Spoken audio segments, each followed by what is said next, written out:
All right, I think. Shit, I hate doing this part. This is it's easy. Yep, we're on. Perfect. So, all right. Hey, Rob, how you doing? I'm doing all right. Paul, how are you doing? Been a long time. I think it was like what about this time yesterday we hung out. Yeah. So, welcome back, everybody. This is the third episode. We're kind of figuring this out still as we go. It's very unprofessional, but very fun. My friend Rob Walker. We've known each other for about a year, maybe and a Yeah. half, or I bet no, it's before COVID. About a year before COVID. Yeah. So about 3 years probably. Yeah. We met when I was looking for some theatrical consultation for my show. I Yeah. wanted to make it less of a demonstration and more of a theatrical production. And I met with you and a couple other guys, and we kind of hit it off a little bit differently than I think because of our styles of performing are probably more similar than the other two. I mean, I hung out with um, Daniel. Daniel in Chicago. I got stuck in Chicago, and he saw that I Yeah. was there. And he's like, "Let's," and we You drank Malort. Malort. Oh yeah, Yes. you Yeah. he brought. I forgot he Yeah. brought you a bottle of Malort. Yeah, I was. Yeah. I'm partially responsible for the introduction of Malort into Greeley, Colorado. Malort is for those listening and watching at home. It's a liqueur specific to Chicago. Mm-hmm. Jeffersons.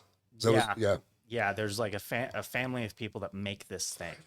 Um, and I have drank some absolute rot gut shit before, and I can always get it down.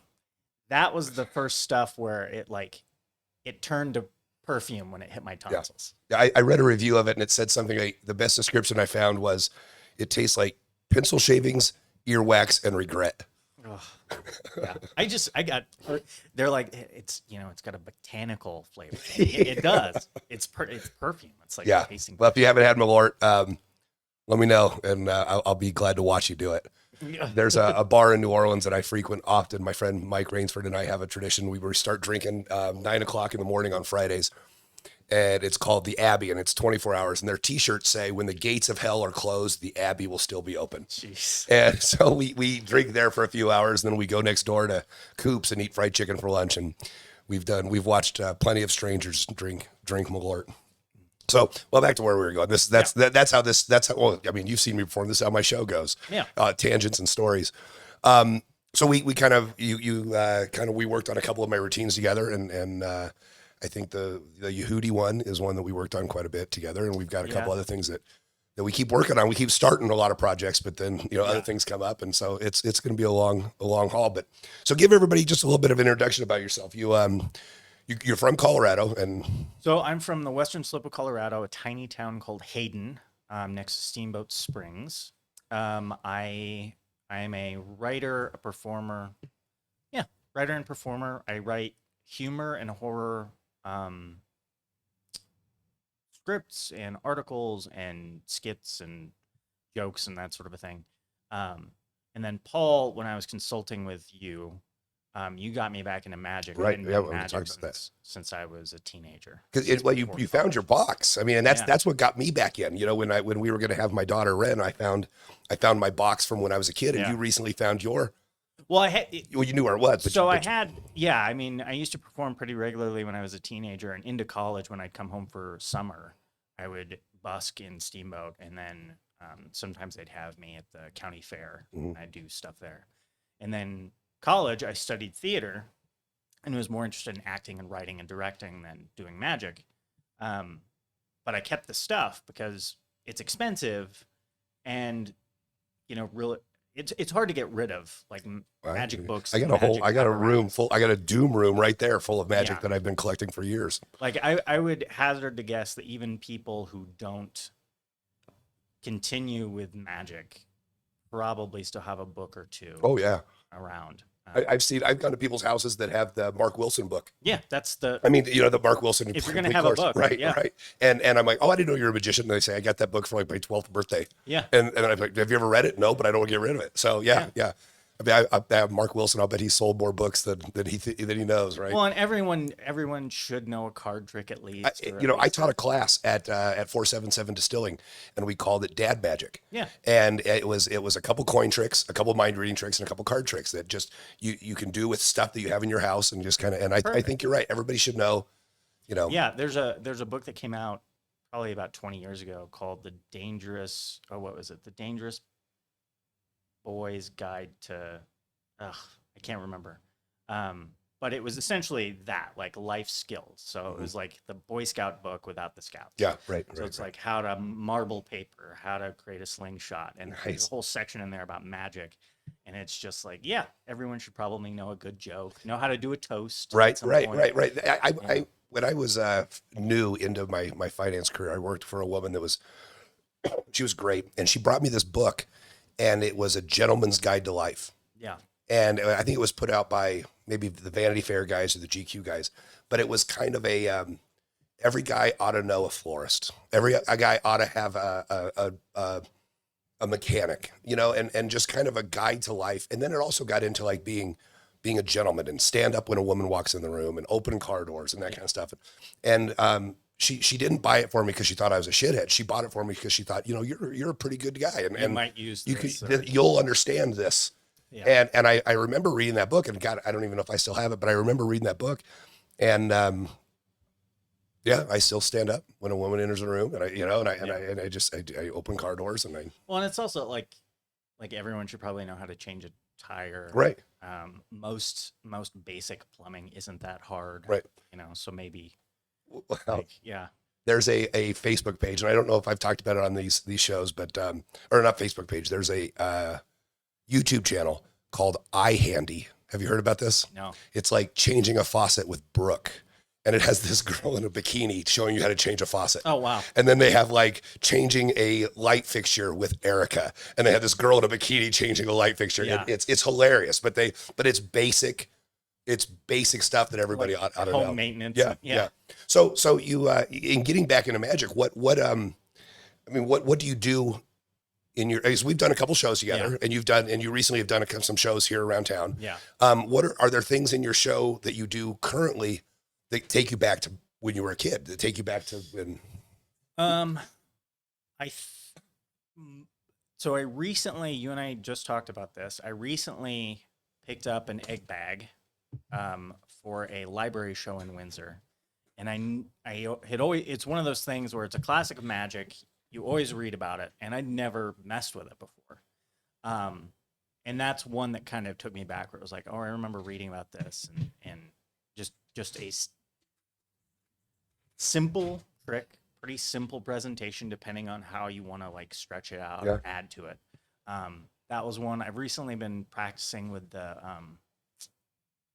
multiplying rice bowls. Yes. That was one I used to do all the time. Yeah, I used to do the straitjacket escape quite a bit, even into college, because it was just an eye catcher. I haven't had a chance to bring that one out again, but yeah, it's been interesting to go back and look at the things that I used to do and study with a more cultivated entertainer's eye. Right. Well, that's something I want to talk about. We've got a lot of stuff I want to talk about, but being an actor, being a trained professional actor, you've recently started performing magic for adults. Yeah. I mean, kids magic and adult magic. We've got looks like we've got about a dozen people. If you guys have any questions for Rob, I'm watching the phone here, so hop on. Kids are a different animal. Yeah. I mean, you did a library show recently, and kids are a different animal than the 477 crowd. Yeah. Talk a little bit about the difficulties or the easy parts of going from being a scripted trained actor to where it's, I don't want to say it's the same every night, but it's supposed to be the same every night. Yeah. To standing in front of an audience and relying on, I think this is one of the things that people don't understand about specifically the kind of magic that I do and you do, and Prater does, and some of the other guys that I my friends, everything we do relies on what the spectators give us. We're not standing in front of an audience and linking rings, which is great magic. It's just not what we do. Everything we do relies on what the audience wants to do. So talk about, you did a show at 477 where everything was. I'm gonna tell a little. I'll come back around to the question. So here's a bit of a background. So you turned me on to. You were kind enough to buy me a trick by Andy Nyman, who's a magician, which I had no idea. The very first time I saw him in something, it was Ghost Stories. Yeah, right. The movie. Yeah. And I was absolutely in love with that movie. I think it's amazing. And then I started looking into it, and he and his friend, it was originally a play, and I was like, was that like? Yeah, I So think I when told you, you I saw the play. I went yeah. to West End and saw the play. So then you started telling me about him as a magician, and I started looking at him and listening to interviews. And his philosophy on magic is actually a lot like mine. Like I think it was after that second 477 show where I was like, I'm really enjoying myself, but there's no way I'm going to be a professional magician. Like this is fun to do as like a facet of my performance identity or performance career. But I couldn't do what you do, where it's just where you're not just a Yeah, magician, right. But that's but what I do. that's That's your what I do. job. Right. Um, so and that's when I kind of locked in. I was like, I kind of like Nyman's career, where he's an actor, he's a writer. There's also this other part of him where it's like, I have an idea for a trick, or I'm going to do these performances. You know, you looked into him. He was supposed to be Darren Brown. Yeah, I mean, exactly. they offered him the Darren Brown And idea, and he didn't thought want it. about it, and he turned to his wife. And I've had conversations with my wife like this, where it's like, "What do you think about this?" And she told him, "I think he'd be miserable." Mhm. So then he was a consultant with Darren Yep. Brown, and then And Darren Brown's, I mean, are probably one of the biggest magicians in the world. Yeah. Not very popular here in the United States, which is weird. But Yeah. I mean, he's popular amongst magicians, Yeah. but not. Well, and not, just a ton of TV. Like, I think most of his stuff is on YouTube, and a few specials are on Netflix. And have I you seen encourage- Seance? No, I haven't. Watch that one Isn't that the one that he recreates like an 1800s? in a warehouse, and he gets a. But yeah, I don't want to tell up, but watch it. Maybe we'll talk about it another heavy and watch. But I want everybody to watch it. It's pretty heavy. And then Svengali's another one that is just. Yeah, I love Darren Brown. Yeah. So, yeah.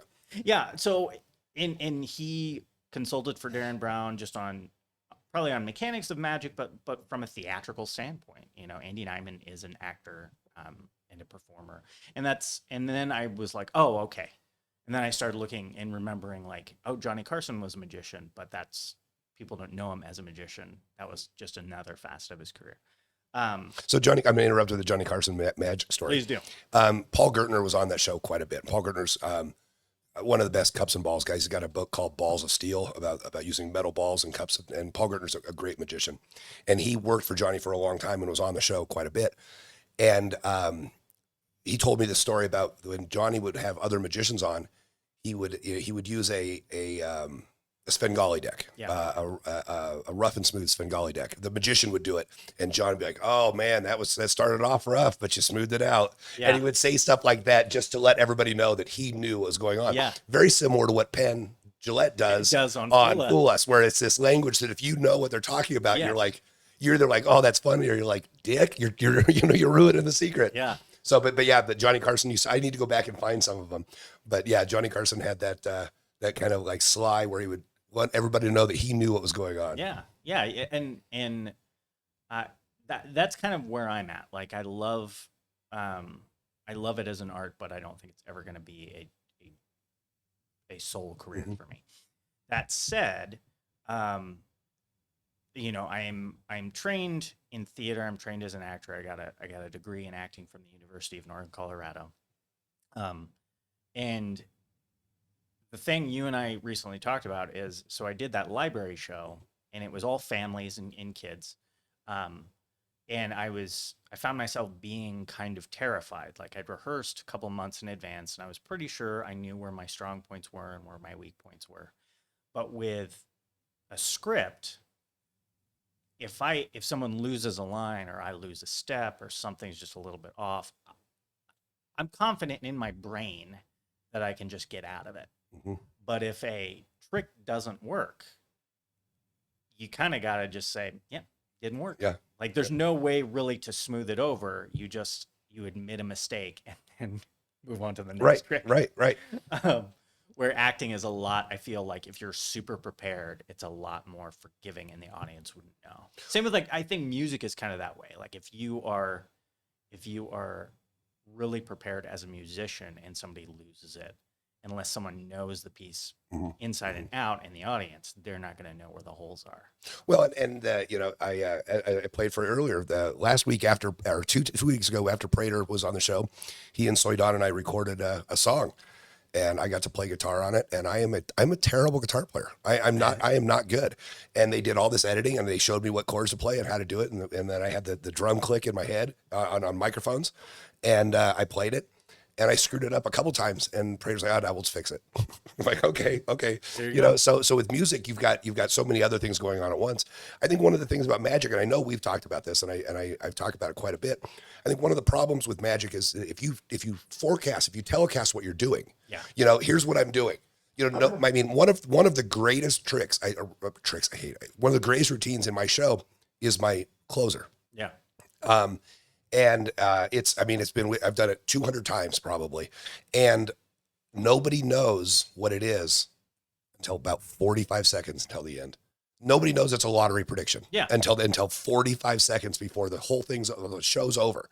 Yeah. And when I started doing that, I used to use a box, and it was a billet box, and people draw the numbers. Well, then I never sold it as I'm getting to where we were talking about. Totally. I never sold it as a lottery prediction, but then like Kiwanis clubs and Rotary started calling me and saying, "Hey, would you come do that lottery prediction?" So I killed it, because I think for my standpoint, I never forecast what I'm doing, because if I fuck it up, Yeah. I want to be able to go someplace else. You know, Peter Turner's one of the greatest mentalists in the world, and he has this effect where he borrows a deck of cards from the audience, and then he does any card at any number. Yeah. Well, when you find out how it's done, he doesn't say. I mean, I don't want to tip it because it's a very expensive book. He doesn't say I'm going to do any card, any number. He says, "Can I borrow a deck?" And if something happens in the borrowing of a deck, he goes that way. Yeah. If it doesn't happen, he gets to go this way, because he doesn't say what he's going to do. And I think that's the difference between acting and magic. And comedy, stand-up comedy can fit more with magic, because you have to play a lot off of your You play a lot people. of your audience, but you also, like, you know, if you know your routine and you know your style, it is kind of like acting, where you kind of can, you know, I think with everything, you are at the mercy of the audience, where I think we've all had performances where you're doing good work, but the audience is just sucking it up. Yeah. Yeah. And there's nothing you can do about it.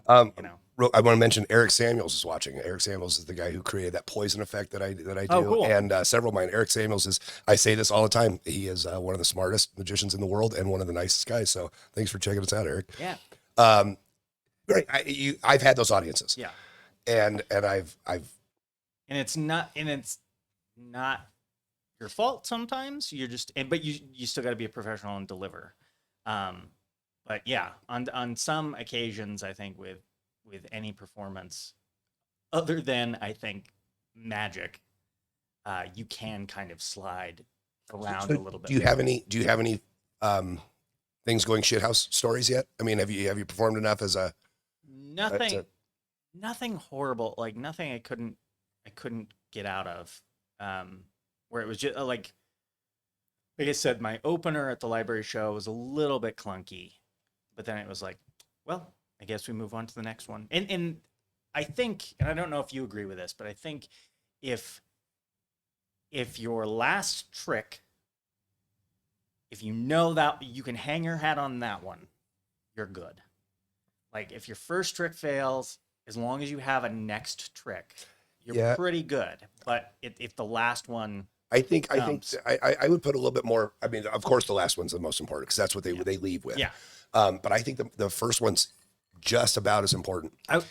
Because if the first one fails, you've lost half the crowd. Yeah. You know, and then what they do is, if you expose something or you flash or something goes shithouse in the first routine, you then they look for that for the rest of the show. Yeah. They're no longer into the magic, which is something else we're going to talk about. They're into the tricks, you know, the magic, and they're no longer with you. It's now the whole show's become a puzzle. Yeah.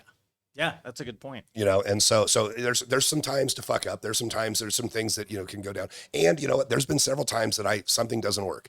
And I am lucky enough that in the way I've set up my most of my show, I know it's not going to work before I start. Yeah. So I just tell a story. There you go. I still have to fill a spot, and you know, and my show is, you know, and it partially because of you. My show is I'm a storyteller who does magic. Yeah. You know, and I think the best advice I got from you, and I was really struggling with this, was the doing local shows. You know, I have a show coming up on the 22nd at After Hours in Fort Morgan. And this will be my 4th show in Colorado this year, which is 2 more than I did last year. Yeah. And I don't, it's not that I don't like doing shows in Colorado, but I can't, you and I talked about, I said, I feel bad because I got to keep doing, I got to keep coming up with new stuff. You know, I go out in the world, in Eugene, Oregon, the people that saw my show in Eugene, Oregon, they'd never seen me before. So I did the classics. I can't go to 477 or After Hours and do the classics. That was what I was telling you. I can't do this. And you said something along the lines of, when people go see Hamlet, they know exactly what they're getting, but it still sells. Yeah. So they know what they're getting. You know, they're coming back to see you. Yeah. And so it is. So at that library show, I opened with, I really appreciate everyone coming tonight because it was a full house, and I've done library programs before, and they don't always fill up. Full house, and I thank the audience. I introduced myself. I thank the audience for coming out for a night of theater and having a stranger gently lie to them, because they literally could be doing anything else. Mm-hmm. So when you have people that see your work again and again, I actually think that that's a great compliment. Well, I feel the same way. And I close every one of my shows by saying, you know, you guys have made a little boy's dream come true. Yeah. And when it's the same people that come back and see the same thing and watch that stupid ketchup bottle routine over and over and laugh every time, you know, it is very, very, you know, I had a pretty good following in New Orleans. People would come pretty regularly. And in here in Colorado, I have a pretty good one. So there'll be a lot more shows next year. I'm looking at 2023 doing a lot more in Colorado. So we'll have to get on the road and drive down, do some Denver and Colorado Springs stuff. Yeah, so, totally. So we have talked a lot about magic, but I want to talk a little bit about your comedy writing. Okay. Hard Times is something you've written a lot for, and 5 of 7, it's in the bio. Yeah. So how did you get into? What was your introduction? What was your spark? What was your So I do a lot of humor writing, a lot of satire writing. I've written for 5 of Paste Magazine's 7 humor sites you should be reading, which is kind of a surprise to me when that came out. I was like, oh, I've actually 5 of 7. Nice work. I've been working hard on this. Yeah. And the reason why I got into it was I was in college when The Onion really got big. So I was reading those articles all the time thinking like, this is great. And when I was studying acting, everyone was always looking for new monologues to do. Something good that nobody had done before. And that's like the hardest thing to find. And I cracked the code. I found that The Onion's opinion pieces are perfect monologues. So I'd go in with a hilarious monologue and just rock it every single time. And that's, I had, multiple people tell me like, before I got into it, you should write for The Onion. Well, The Onion doesn't accept outside submissions. I think maybe once a year they ask you to submit a packet.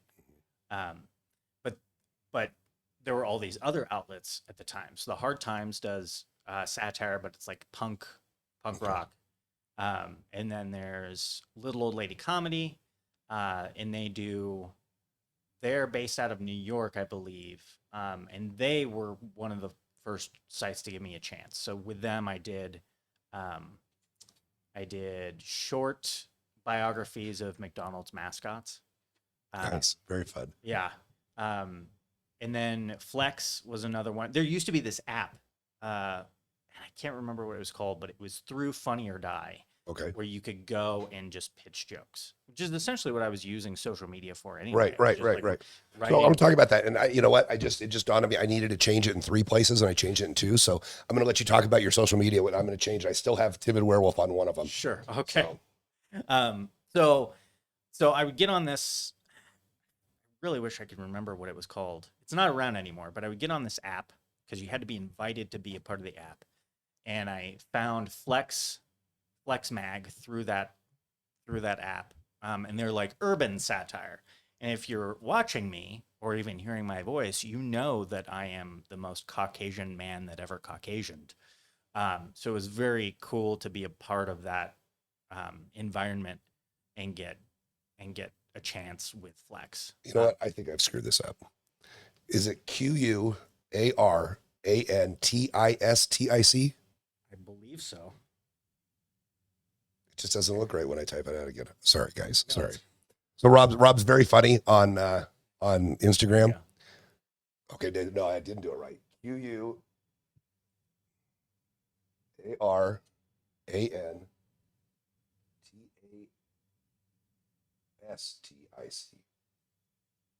Okay, got it. Cool. I need to change it one more place because I did spell it wrong on the other one. So I got my lead in with Flex, and I got my lead in with Little Old Lady Comedy, and writing satire articles for them. And then I found a bunch more. Points and Cases, another one. I wrote one of my proudest articles for them was what to do if you're turning into a werewolf during your child's parents' teachers conference. And then The Weekly Humorist, and a few of these started paying. Yeah. So I'd write for them and then I'd get a check. And then I applied for the Hard Times because they're like, I would say they're in the top 5 of satire articles, and they actually pay their writers. And I got in there and wrote some great articles for them. Probably the one I'm most well known for is his Guar asks NPR's Tiny Desk staff if they're ready to get their assholes ripped open.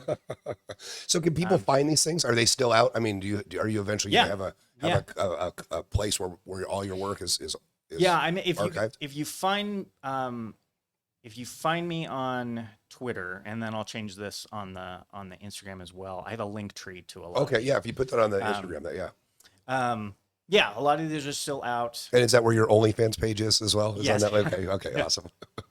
Hope you like feet. Yeah.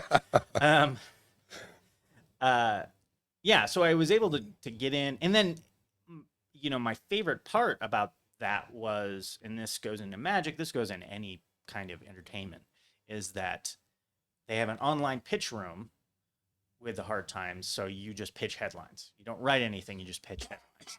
And then you have your fellow writers basically upvoting or telling you, Okay. hey, I really think this works.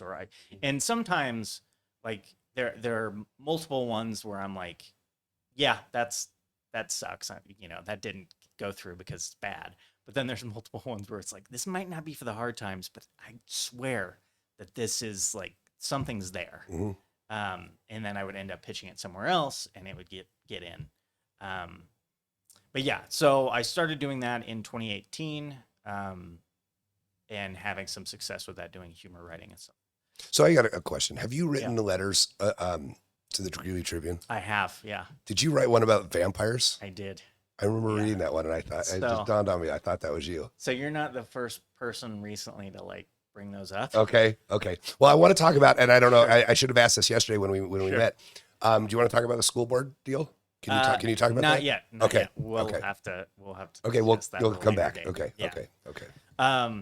Yeah. So, and that was the other thing. So in social media, before I started applying to write for these outlets, I would use Facebook back when Facebook was just a little bit of a hellscape and not like the full blown wasteland that it is now. So I want to ask that as well, because you were on Facebook for a while, and then Yeah. you got completely off. Why is Instagram any different? I mean, I'm tempted. I get a lot of my business off Facebook. Yeah. And I'm tempted to scrap Instagram because Instagram has become, to me at least, it has become fake women that want money, or companies that want me to push their jewelry or their rock star clothing. Oh man, I thought I was the only one getting them. Yeah, but it's Instagram has become to me way worse than Facebook has ever been. But you're not the only person that I know that has completely ditched Facebook. So I'm just curious as to what the spark was. I think for me, Facebook became me, and this is, I think a lot of people would say this. It got particularly awful around 2014, 2015, up through the Trump presidency. And it was kind of heartbreaking because there for a while it felt like I just wanted to get on there and tell jokes, basically, and visit with people I don't live around, which is what most people got on Facebook to do. But then it devolved into me telling people I used to be in elementary school with what a society is like. Yeah, right. I understand. like. Yeah. And Well, I was guess, like, I had a goal to get to 666 friends, and I got there, and now it's a one in, one out Yeah. party, you know, Yeah. and I'm very selective about what I share Yeah. and who I share it with. And I guess it's been, to me, it's been, I mean, the mystery collection pages, I've gotten 90% of my business has come from Facebook. Yeah, and I know a lot of other people who are in the same boat, Mhm. and I'm not like Rob Walker as a as a brand Yeah. is kind of amorphous. Like Yeah. I'm not Yeah. necessarily tied to Facebook or Instagram. Like, I do most of my jokes on Twitter, at Timid Werewolf, but then I repost those jokes on Instagram on Okay. at Corntastic. So in it isn't enough for people to be like, hey, you should do this Yeah. full Right. time. Right. So it's All just right. So I got us off topic. The letters, the vampire letters, and the letters yeah. to the Tribune. So I think that was right around the time that I was pitching satire articles. We have a local paper. We're in Greeley, Colorado. I'm sure a lot of people know that already. But there's a paper. There's actually two papers. There's the Greeley Tribune, and then the Northern Colorado Optimist. I'm a huge fan of the Optimist. I don't know about this. Yeah, the Optimist is it's an online paper. Okay. I'll send you a link. It's Yeah, really good okay. stuff. And they link to stories from the Tribune and around other papers and stuff like that. But what spurred it was there was this letter in the Tribune where it was just the most racist shit I've ever heard, talking about immigrants in our town. And at first I was like, oh my God, like I can't believe the person who wrote this doesn't have shame enough to realize what they've What they done. just said, right. And also, I can't believe that the Tribune printed this. So I was like, I wonder if they'll print something I wrote. So I wrote a satire letter to them about how we have to destroy the vampires that are moving into our town and they're taking our jobs. And then I ended up writing a few more. I wrote one about, it was spurred on by the red flag laws, where the point of view was the person writing the letter to the Tribune had his hands surgically removed and had pistols placed where his hands would be. I hope you're keeping copies of these. I think I do somewhere. And that was funny because I wrote it because all of these come out of frustration. So I Right, wrote oh, it yeah. and I was like, they'll never print this one. And they did. And before they did, I was running errands with my kids and someone called. They're like, hey, is this Rob Walker? Yeah. Did you write an article or write a letter to the editor? Now, do you sign Rob Walker? Yeah. You don't. You okay. have to. Okay. Did you write a letter to the editor of the Tribune? And I was like, yeah. Was it about having your hands surgically removed and replaced with guns? I was like, yes, that's the one. That's the one that you want to talk about, right? Yeah. That's the one. Yeah. So I've written a handful, and I'm the library's writer in residence this year. Yes. Yeah. And Peter Dirk, the guy who's kind of the liaison for that process, one of them, put that in the newsletter, like introducing me as the writer in residence. And I was kind of worried because I remember talking with Peter and I was like, I'm the writer in residence for the High Plains Library District, and I don't take that lightly. But I do wonder what some of your patrons will think when they find out that I've written these letters to the Tribune, and I'm also the guy that wrote, Guar tells right. Yeah. And he was just kind of like, you're a writer, so Right. don't worry about it. Right. Essentially, Right. is what he told me. Like, if you're worried that this is going to affect how you write, then we should be concerned. But if you're going to deliver, Well, if you were writing the vampire letter to the KKK Times, or for the newsletter for the Aryan Nation or something, then it would be a different story. Yeah, I mean, you're writing it and proving a point to people that don't understand. There's a point to be proven. Yeah, and I think that vampire letter. I recited that. I performed it on the local podcast Weld Found. Okay, through the Weld Foundation. Tim Coon had me come in and perform that. I did that down in the basement below the axe throwing place. Oh, and we went down there into the tunnels because there's some of the old booze tunnels are in that basement. Yeah. And so Tim and Matt Estrin, who owns the 477 Distilling and the Axe House, we went down there and recorded down there. Tim's a good dude. I like Tim quite a bit. That's a fun podcast. So writing comedy, writing horror. You've got a script that you've written. Yeah. So I think it was probably about 4 years ago. I'd never written a feature script. I'd written lots of plays. I'd written lots of short films and sketches for YouTube. And then I was like, I wonder if I can do a feature. And what spurred that on was I watched a horror movie that was just terrible. And it was terrible in not fun ways. Like, you can say it. I Oh, you don't remember? honestly Okay. can't remember. But I remember. What's the worst horror movie you've ever seen? There's just now. I don't want to say bad. Like Ouija Shark is bad, but so awesome. There you go. You know, we're getting into this. So like there is a difference between like good cinema Mhm.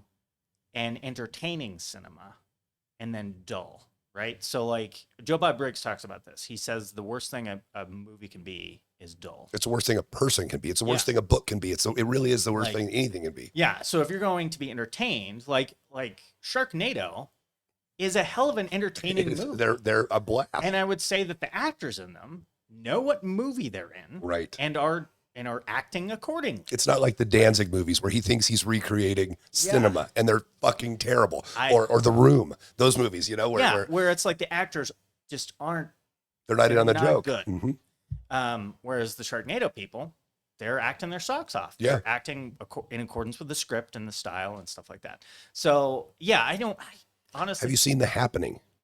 Yeah. M. Night Shyamalan's The Happening So is one of the worst movies I've ever So seen. I would say that is one of the worst horror movies I've ever seen. But I would contend, first of all, I think someone online, I can't remember who said it, said the title of The Happening reads like the title of a short story he wrote in middle school, which it does. Yeah. It Yeah. very much is like, you Yeah. know. But M. Night Shyamalan's also had some amazing. Exactly. Have you seen the commercials for the new one, The Knock on the Cabin or something? Yeah. That looks terrifying. Yeah. So But I contend that movie might be saved if John Leguizamo was the lead and Mark Wahlberg Okay. John Leguizamo's Okay. part. I think Leguizamo is a talented enough performer and actor to like give that, but then maybe not. my first Maybe it's introduction just to the John script. Leguizamo was Summer of Sam. He's He was excellent. amazing in Summer of Sam, and then he was Clown in the Spawn movie. He was Clown. No, so- well, he did one man shows like in the late '80s and throughout the '90s. Like a lot of people sleep on John Leguizamo. That guy is amazing. Yeah. So I recently went on a date with this pretty amazing woman, and she recommended Interstellar, and you and I talked about that the other day, and I really enjoyed that movie. But I in talking with her about it and talking with you about it, I really have kind of figured out a different way to look at movies. And it's like we talk about John Leguizamo. I might have to go back and watch The Happening and look at it that way Yeah. to see, He delivers a great performance in a small, brief role. Yeah. And I'm not saying that Mark Wahlberg can't carry a movie because obviously Hollywood thinks he can, but he can't carry the gravitas of that. Of that movie, right? Well, and I think it was just. I also think M. Night Shyamalan was probably on this wave. He had this Signs. He had Yeah. what was Unbreakable was Yeah. before Signs, but then he had these big ones, and then it just. I don't know. He had I think it was after that The Village came out, and I thought that was a great story. And a lot of people hate The Village, and I really like it. Yeah. I can see the problems with Lady in the Water. I Yeah, still kind of like that one. Yeah, too. I love Paul Giamatti. I Yeah. love it, and that's Yeah, why that cast is incredible. Right, but Lady in the Water was also just kind of a dud. Yeah, but Devil, did you see Devil? I did, and I was entertained. I don't think it's a good movie. I do, however, think that what is like the sideways sequel to Unbreakable, the one with Switch, Split. That one's incredible. I've So not yeah, seen that yet. I mean, it's just, if you're an artist, you're not always going to hit. Yeah. I guess. Okay, so you were writing for it. That's where we. So, yeah. That's So welcome to how my brain works. Rob. No, totally. Yeah. So I ended up being inspired by this bad horror movie I saw, and I thought, well, I want to see if I can do better. And I ended up writing a feature-length script called "They Hunt at Night," which ended up going to a few notable festivals. I think it went to Mile High Horror Fest, and yeah, I can't remember. It was like a handful of really good festivals. And I ended up getting some really great feedback, and that kind of was like, oh, okay, I can do that. And then recently, I watched a really great documentary on Shudder that's like a series all Yeah. about folk horror, and I've long been a fan of the subgenre of horror, folk horror, things like The Wicker Man and Apostle, I think is in there. Have you seen? Oh God, did I ask you this yesterday? The Devil in Ohio. No, It's folk horror. You should okay, watch it. I'm down. It's on a farming town in Ohio, and it's Yeah. So I was inspired by that, and I had kind of a comic book idea in my head that I was wondering about, and then a friend of mine who went to AFI and who comes comes around Greeley, a couple times a year. He was like, "Hey, you should write a horror script, and I should do it. You produce." So, and that didn't end up happening, but I was like, I'm gonna write a short folk horror western, and it's called Three Nights on the Plains, and it ended up it's an award winner. It hit a bunch of festivals and got once again a lot of great feedback. So yeah, I've done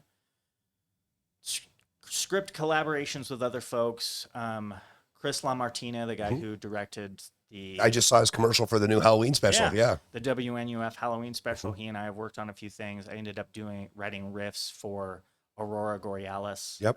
Yeah. The band. Yeah. In her Shocktail Hour, which I was super thrilled by. So, Because then so he yeah, posted a video this morning of them. I think. so they have a band, Beach Creeper, Yeah, which okay, does okay, like yeah. horror themed beach rock, Yeah. which is great. And they're touring with the WNUF sequel, and then Aurora Borealis, his wife's alter ego, Yeah. is doing presentations. And man, they're like a horror power couple. I was in Baltimore and was posting that I was in Baltimore. I had a show in Middleton, Virginia, which is about 45 minutes an hour outside of Baltimore. And he messaged me. He's like, "Hey, are you going to be around anywhere?" I'm like, oh my God, this guy's messaging me. And unfortunately, I wasn't. I wasn't going to be around where he wanted to hang out, but Yeah, hopefully I can get back. he and I met through a mutual friend online during the pandemic. So I used to do like just reading my jokes Mm-hmm. in the early days of lockdown, and people would tune in. Yeah. Well, I remember. And he was one of them because ended up following each other. I think he was on a podcast that my friend Andy had. I think was it Ghoul School? I think it was Ghoul School. And then he and I connected that way. And then he started messaging me like, "Hey, I got this script. It might need some, humor punch ups." Nice. So I ended up doing some work with him, and I'm still collaborating with him on the stuff. Like, Awesome. There's something he asked me if I'd be interested in working on this week. Awesome. And then I would die to write riffs for Melissa in Aurora Borealis again. Like, that was just so much fun. So, well, tell us a little bit about the 3 Nights on the Plains, and all my friends know this, and all my magician friends know this. I have one of my axes I've been grinding for a long time is that horror has ignored what I think should be a genre that should be wide open in Western. yeah. My style of magic, which I bitched about last week or 2 weeks ago, called bizarre magic. I have no idea why there's not been Western bizarre. There's no strange fiction. I shouldn't say there's very little strange fiction about horror or horror in the Wild West. And you would think with the mixture of the Puritans that were moving out from the East with the natives and the snake oil salesmen and the gamblers, you would think that there would be this huge pool of what to pick topics from. And it breaks my heart because I think it's I've got a couple routines that I've worked on that are Wild West based horror. Yeah. And I think they're great, and they just don't fly. I don't know what it is. Well, I think so. So Joe Lansdale, the author Joe Lansdale, has basically the market cornered on weird West fiction. If you ever get a chance, read. I've got a couple Joe Lansdale books. Yes. Yeah, and he for those who don't know, his most famous is probably Hap and Leonard, the Hap and Leonard. Yep. They made the TV show. And then he did Bubba Hotep with Bruce Campbell and Ossie Davis. Yeah, he wrote the original short story that they turned into the movie. And he has just like 5 writing careers, and one of them is weird West fiction. So 3 Nights on the Plains is basically these 2 men go to this witch in the West, and one of the men is his sister died unexpectedly, and he wants to have her back. So he's basically asking this woman, like, can you bring my sister back from the dead? And the woman, in kind of, is essentially based off of the witches in Macbeth. And she kind of warns him, like, you don't want to do this. This is really bad. And he's like, no, I do. So then the script or the story is her explaining the ritual that they have to do to get this woman back, get his sister back. And they go to this spot on the plains where there's like a witch's stone. So there's like a rock there with like a hole Hole in it, yeah. And then they kill a rabbit, bury the rabbit with a piece of her lace on it. And no matter what happens, they can't touch what comes out of the darkness. So they kill the rabbit, and then that night they hear like singing and like, crazy stuff. And then the next morning there's like a woman's hand sticking out of the ground where they buried the rabbit. So then the next night they see the woman, and she's like wearing a rabbit mask. Wow. And it's the brother, like he wants to be with his sister again. And, and then night 3, it's like multiple people in rabbit masks. And spoilers, it doesn't end well. Like, yeah. Like the, anytime you have like a fairy tale or a dark fantasy where it's the rule of 3s, like something's going to happen. Del Toro explored this in Pan's Labyrinth, where it was like, don't eat anything from this fairy realm, and of course the girl's starving, so she. And we talked a little bit about Guillermo del Toro yesterday, and what nerds we are for Guillermo del Toro. Man, and the Cabinet of Curiosities coming out, I think October 25th, and then it's like an episode a day. Yeah, I think for a week, and 2 of them are H.P. Lovecraft, Pickman's Model, and I can't remember what the other one. I don't remember the other one is either. So we have a comment from that super amazing girl that I went on a date with the other night. Said folk horror might be her favorite, The Wind and The Feast. Have you heard of either of those? The Wind and The Feast? Okay, so we'll make a make a note. Write that down. Yeah, make a note. So the let's see what else we got. We got a couple more here. So horror. What you brought something to kind of talk about what sparked your interest. So what I know you like we talked a little bit yesterday about this, and when we're pals, so I know this, the Universal monsters. Yeah. It's kind of a big thing. So horror was super big in our household. And in fact, I was a grown man before I realized that not everyone watched horror movies. But so my dad was all about the Universal monster movies. So we grew up on the very first horror movie I ever watched was The Wolfman. Mm-hmm. We were living in California. It was very important. My dad, I think it was probably about 4. He was like, we're going to stay up late and watch The Wolfman. And I have this vivid memory of seeing like the opening credits, and I crashed. Like, I was just asleep. So he was all about that. And my mom was very much into modern horror. So she read all the paperbacks, like huge Stephen King fan. There were always horror paperbacks. And I think like Grady Hendrix, have you ever read Paperbacks from Hell? He does My Best Friend's Exorcism. Yeah. And So he did this book called Paperbacks from Hell that basically is a catalog of all these. Yes, they redid several of them, and they did the Let's Go Play at the Adams. Have you heard about this book? Let's Go Play at the Adams. It apparently is it's up there. It's always up there in the list of the most offensive, like gross out books. Yeah. It's up there with The Girl Next Door by Jet Ketchum. Okay. Which is, I don't know if you've heard this. It's based on a real story where they kidnap this girl and they put her in the basement, and all the neighborhood boys just fuck with her and like carve into her. And I don't know if you ever read Jack Ketchum. I know, I'm familiar with Jack Ketchum is a monster. I mean, he passed away a couple years ago, but Jack Ketchum is didn't he write The Killer Inside Me? Is that yes, yep. And he did one called Invasive Species, I think is what it was about, and it was based on this real murder that happened where this girl and her boyfriend were going to get married, or they were married, and he had expressed an interest in sleeping with her 15-year-old sister, so they drugged her. And Jack Ketchum is horribly wonderful. It's the Cormac McCarthy kind of version of terribly wonderful stuff. Yeah. But Jack Ketchum I don't know how that man slept at night. I don't know how he did with the stuff that came in. That's beyond my that's beyond my threshold. So you've got a son that wants to watch horror movies, and tell us a little bit about your kiddo. So and let me interrupt real quick. Rob has the 2 most beautiful children. His daughter came over, I don't know, a couple months ago when we were working on something, and she has the most beautiful eyes. Your She's daughter's like a queen of the pixies. yes. Yeah. So I grew up with parents who were very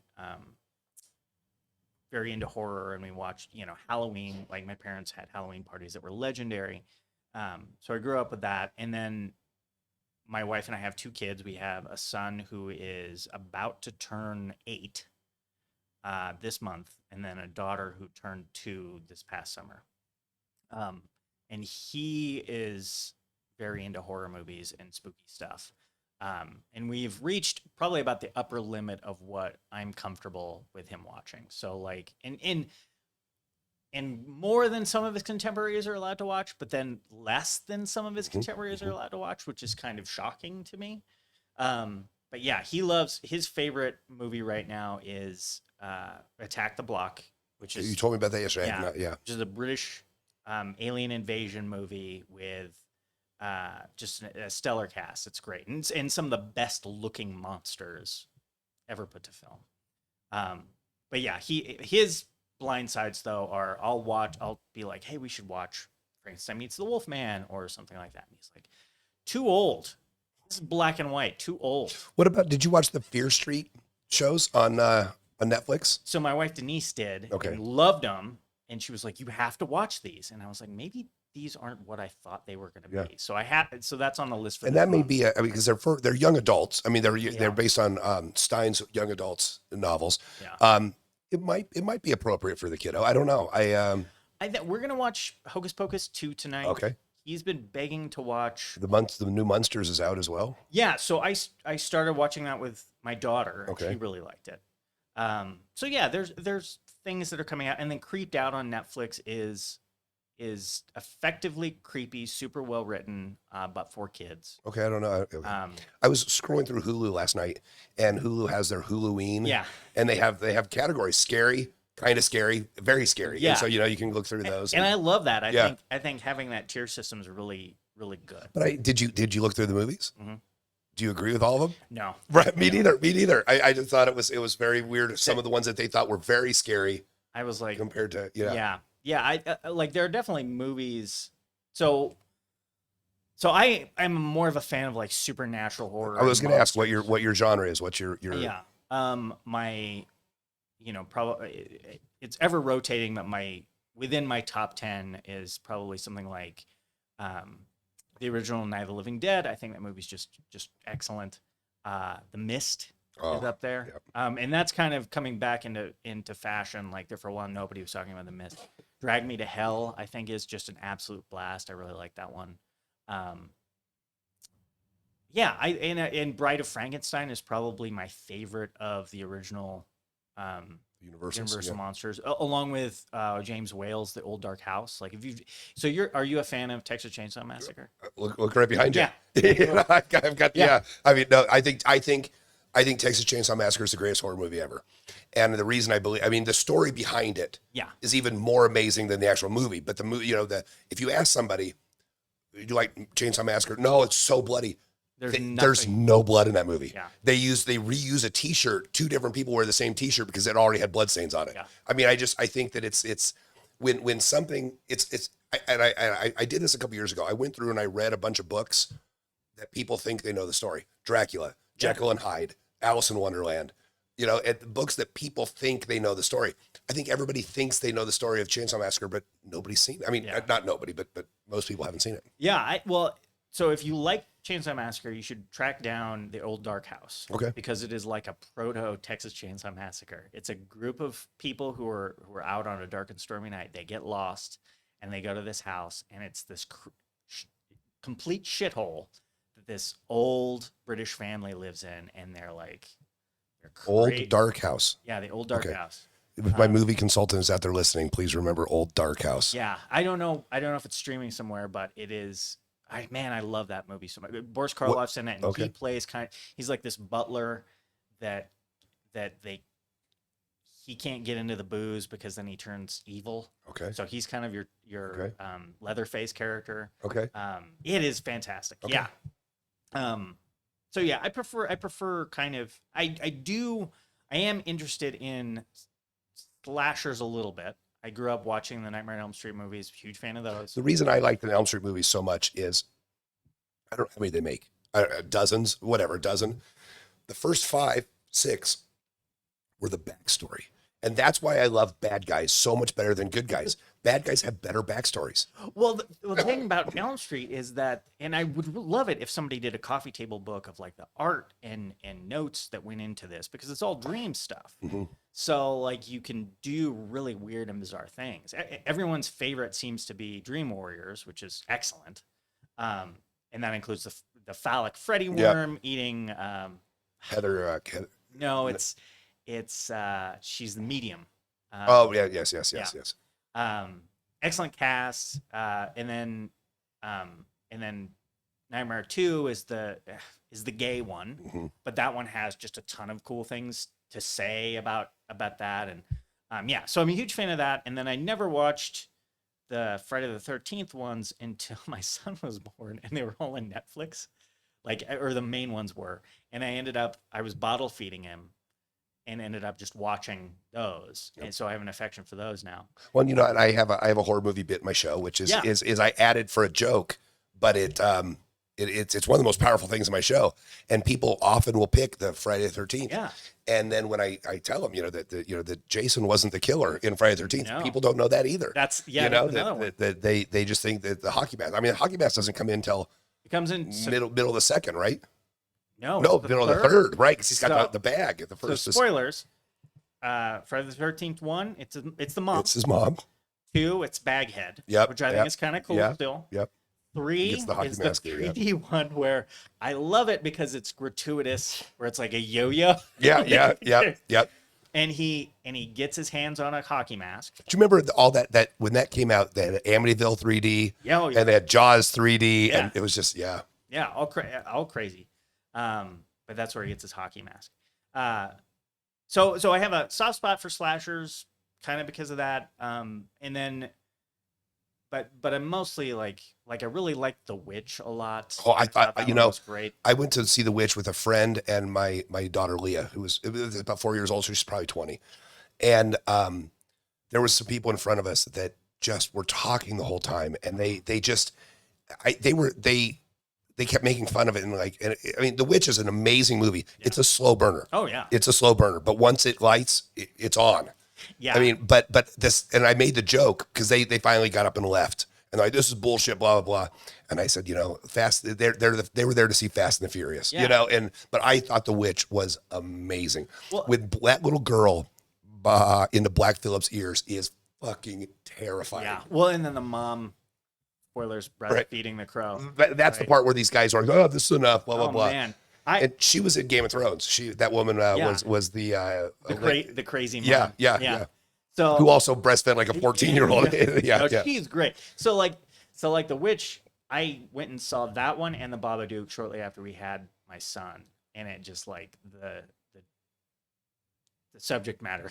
It was just like, so let's talk about Babadook, because that was do you think, and a friend of mine, a great magician, Don Deek, who performs under the name Vlad, we talked about Babadook and he didn't like it. Yeah. And I did. Do you think that Babadook had an effect on you differently because you're a parent? Yes, absolutely. Okay. See, and I think that about The Road by Cormac McCarthy as well. I think if you read The Road and you're not a parent, I don't think it's still a great work of fiction, but I just don't think it bites as hard. Yeah, it is. I think it was. So describing The Witch upset me. I love it. I think it's a masterpiece. But when I first saw it, it upset me. Same with the Babadook. And I was telling a friend about it. And he was like, well, what is it about? And I was like, well, it's about these pilgrims who are too religious for their religious community. Yeah. And then what happens? Well, they kill a baby. Like the witch kills a baby, and then it gets worse. Yeah, right. Yeah. I think Joe Hill, the horror novelist, I think he was on Twitter and someone was like, oh, I can't watch horror films since having a child. Like, it has really affected me. And he was like, I have the same thing, but it does get better. And I think I watched the 1-2 punch of those because it is about family at the heart of it, both The Witch and especially the Babadook, where it's like, oh, am I a good parent? Right. Am I, that's at the crux of, right. or you're like, well, at least I'm not, I'm holding it better together than Then the mom, she and, is. yeah, right. Yeah. Well, I remember I took my Leah when Green Inferno came out. Eli Roth's Green Inferno. I still haven't seen it, but it's on my queue. So It's we sat went on my queue for like 3 years. we went to the theater when it came out, and we saw it in the theater. Yeah. And then we came home, and I had ordered off Amazon Cannibal Holocaust. Oh no. And so I think Leah was probably 15 or 16. And I took Leah to, and I do the same with Ren, my 16-year-old who's 16 now. We love horror movies. Yeah. And I remember taking Leah to see Chernobyl, Okay. the Chernobyl Diaries, the Chernobyl. I don't know if you saw that. Don't waste your time. And Leah is pointing out things that I'm like, oh my God, I am so proud that this kid found this. Yeah. I mean, they were zombies, and sometimes they were mad, crazy, Evil Dead, or what's the Walking Dead kind of zombies. Yeah. But other times they were laying traps and waiting behind corners. And Leah's like, that shit doesn't make sense. No. You can't You be gotta bold. stick to your rules. You gotta lay out the rules. Then my favorite horror novel of all time, my favorite horror story of all time is I Am Legend. Oh, that's a page turner. That book is I read it when I was 12 years old and had no idea that it was about the Cold War. I had no idea what it was about. It was about, we talked about this about Lovecraft yesterday, which we'll get to. I had no idea what it was about. It was about vampires and Robert Neville. And then I read it when I was in college, and I'm like, oh my God, this is so good. And then I started watching the movies. They did The Last Man on Earth with Vincent Price. Just pretty faithful. Yeah, and Omega Man is pretty close. I mean, for being Charles Heston. And then this Will Smith piece of shit comes out. And I decided from that point on, fuck Will Smith. I hate that guy. He's a big enough star. He could have done it right. They kill his wife in a helicopter. Yeah. They could have saved some money and killed her the right way. I mean. Yeah, I like that one. I feel like, so they filmed the good ending, what I would consider the good ending, where, he literally is like the last man. But then they actually tacked the hopeful ending on the one they released. Oh, okay. And I like that movie, but I still like I always recommend it because that movie has a ton of fans. And it's mostly it's mostly non-horror fans. Right, it's Will Smith fans that haven't read a book. The book. And I'm always like, you should read the book, because it's 125 pages. If you think the dog dying in the movie is tragic, oh my God. Like in the book, it is chapter after chapter of him like luring this dog and trying to gain its trust. Yep. So when it gets infected, it's like, oh man. I remember when I read it, Leah was reading it, and Leah would comment, I feel I'm hungry. I feel like I'm not, I feel like when he's talking about that he has to get out and find food, she's like, I felt physically hungry. And then she's like, I want that dog to just come. I just, and Richard Matheson, I mean, he's written some amazing things. Yeah. And, so who are some of your inspirations? Who are some of the people in horror writing that you look up to in?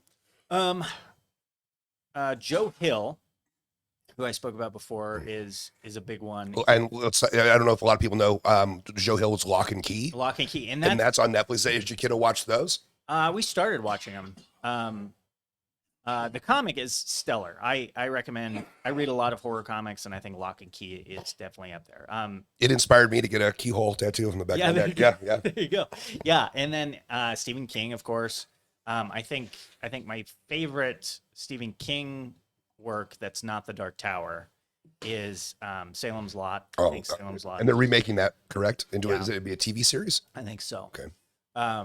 Which, if you ever get I think it's on Shudder now. The original made for TV, I think it's 2 movies. They made it into one. Is on Shudder, and that the Rob Lowe one wasn't bad. No, I liked that one. Had some really good moments. I actually I love what Toby Hooper did in the original, where Barlow, everyone's talking about Barlow, and then when you see him, he's just a monster. Yeah. But I also like Rutger Hauer's portrayal of Barlow, where he's a bit more like Dracula, and he's like leading people into being vampires. I like them both. You've read anything by Clive Barker? Yeah. So I've read The Thief of Always, which is his kid's book. And I've seen probably all of his movies. And I was thinking about him last night because the new Hellraiser's coming out. And I remember watching, like, I would not let my child watch Hellraiser or what's what's the one with all the monsters? Cabal. What's he called? The book's called Cabal. It's Yeah. called Weave World. Yeah, no. No. I can't remember. Yeah, David Cronenberg's in it. But let me look it up. Well, it's a Clive Barker one with all the monsters. Yeah. Boone is the guy's name. Nightbreed. Nightbreed. Yeah, the book is called Cabal. Yeah. But so I wouldn't have my son watch any of those at this age, but I did, and I think because of that, Clive Barker has an imagination that is unparalleled and almost childlike. Like even with something like Hellraiser, which is just like really deep and philosophical and grotesque, there is a childlike imagination where the world that we're in is thin, and there's something else there. And I think I haven't felt that way about a work of fiction since I was a kid, where it was like, oh, and when you're a kid, you think about the world like that. There are things you can do and things you can't do, and you're a part of this one thing, but you know something deeper is happening. And I think that's why when I watched those movies when I was a child, it kind of affected me in a way where it was like, oh man, he's on another level.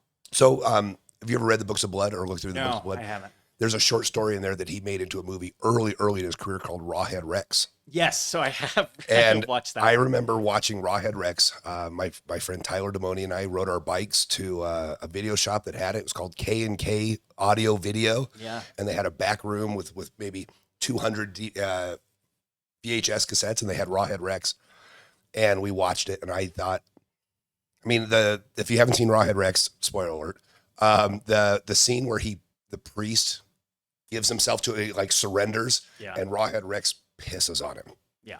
I'm like, oh my, it was like the first time I heard Ice Cube. You know, I mean, the first time I heard NWA, I'm like, this has opened up a whole new world to me of a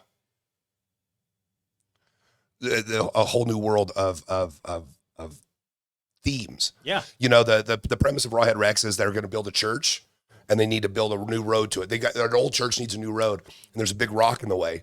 So they pull the rock and find out that the rock was set by the ancestors to keep a demon, and chaos ensues. Yeah. But I love Clive Barker. Clive Barker's been a big deal to me for a long time. I remember Hellbound Heart is the original of the story. And it's Hell Priest. You know, it's not Pinhead. Yeah. And then the new one, they wrote Scarlet Gospels a couple years ago. Yeah. And that is his Harry Lamore character meeting the Cenobites. Yeah.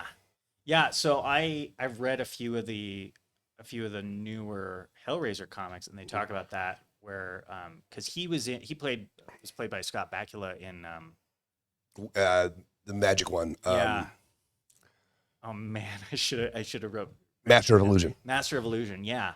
That character, he appears in and he ends up becoming like a Cenobite, I think. Yeah, okay. Yeah. Yeah. No, he's on another. I remember talking with an artist friend of mine, Danny Davies, about, we're both Clive Barker fans, about his painting career. And like that dude has like began as a playwright and an actor, and then they let him direct movies, which is crazy to me because you'd never have a studio do that now. And then has had like a career as a novelist, and then also has like this side painting career that, you know, it like hundreds of paintings. I have a friend who I guess, how do they say, I'm 1 degree away from Clive Barker. Oh yeah. And I've got a collection of books upstairs. I bet I've got 90% of the books he's ever written signed to me. Oh wow! And several of them he's done artwork in it for me. That's incredible. And I just, Clive Barker has, as you said, it's a different level. Yeah. I mean, and I think we talked about this yesterday, and this is going to be a nice introduction into H.P. Lovecraft. Yeah. You know, there's two H.P. Lovecraft stories coming up in the Cabinet of Curiosities. Lovecraft has kind of had this resurgence in the last couple of years. Yeah. Not always for the best things. I mean, so for those that don't know H.P. Lovecraft is 20s, late teens, early 20s, died in I think 32 or maybe 20. I don't know. I should have it in front of me. I moved all my Lovecraft shit upstairs. I have a fascination with H.P. Lovecraft. He wrote My friend Giorgio from the Ancient Aliens and I had a conversation one time about him, and he said that there's a bunch of people that believe Lovecraft was the first of the ancient alien theorists. That, and if you dig deep in this, which I've done, late night just rabbit holes. Yeah. There are people that believe that Lovecraft is not fiction. Yeah. There are people that believe the whole idea of Cthulhu and some of these elder gods is not fiction. Yeah. That that he was picked. Well, I don't know about that, but H.P. Lovecraft was also a terrible bigot, a terrible racist, and a absolute shitty person. So that's something to reconcile. But I think comparing him to Clive Barker, I think Lovecraft came into a world that didn't exist, and I don't want to. I think Clive Barker has written worlds that don't exist. Oh yeah. I mean, Stephen King. I love Stephen King. All of his stuff exists in the world that we know. Yeah, which is equally terrifying. And that's his strength. Like Right. my mom used to say, he writes how people talk and think, Mm-hmm. and that's why his stuff is just so readable. Like he's just a keen observer. But yeah, Clive Barker is a master of creating entire worlds out of nothing. There's a great story. And it just popped into my head. It's called Down Satan, and it's in the Books of Blood. And this man sells his soul early in his life to become this super powerful, wealthy businessman. And as he's getting older and starting to die, he's terrified. Yeah. So he dedicates all of his money to building this temple to lure the devil to earth. Yeah. And to bargain with him. It's a world that doesn't exist. Yeah. He has created, he builds this temple to recreate what the biblical version of hell is on earth. Which is like huge philosophical ideas. Right. And Lovecraft, it falls into that category too, where there are some large philosophical ideas that are super fascinating. But like you and I were talking about the other day, he would definitely be on a 4chan message board. Oh, absolutely. Arguing against women's rights. What do they call those guys? Incels? Yeah. Yeah. Like 100%, you would not like this dude. And what cracks me up is that he's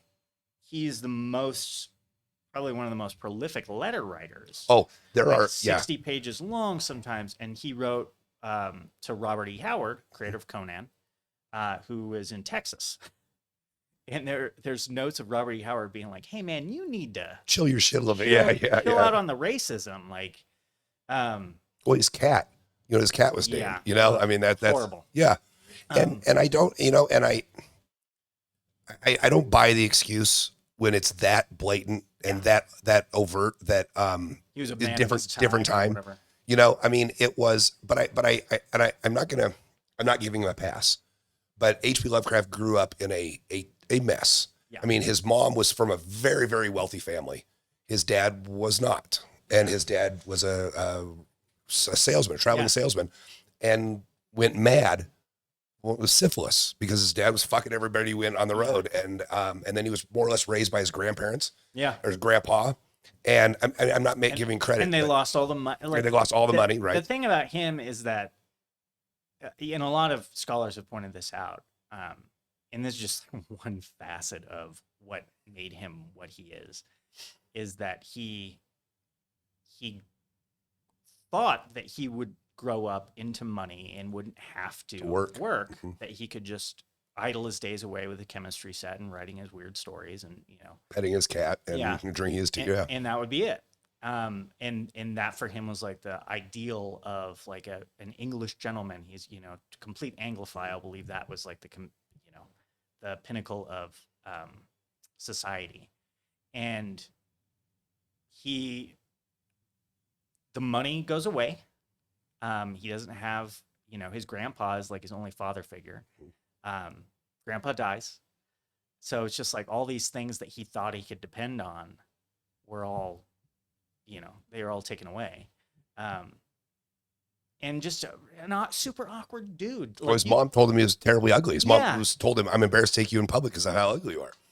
Yeah. So it's this, like, and there's stories of him like riding his bike around wearing weird costumes. everyone knows like that kind of who aren't perhaps necessarily writing world-shattering fiction. Right. But Lovecraft, I mean, he published one book in his life. Yeah. And it was towards the end. And it was it was he didn't become like a lot of good artists. Yeah. He did not become famous until people like Stephen King and Robert Bloch was kind of the first one. I mean, Robert Bloch was a student of Lovecraft and a fan. And didn't he found Arkham House? yes, yeah, like, and then wrote Psycho. Yeah. And then some of the other guys. Well, and we talked about this yesterday. And wouldn't it be funny that Lovecraft, the two biggest proponents and the two people standing at the top of the mountain yelling Lovecraft's name are a scholar from India, S.C. Yoshi, and Guillermo del Toro, a Mexican filmmaker. Yeah. I love that. I just, because I imagine Lovecraft would be a little bit, yeah. Not like this. Yeah. Like I mean, everybody but Indians and Mexicans. Yeah.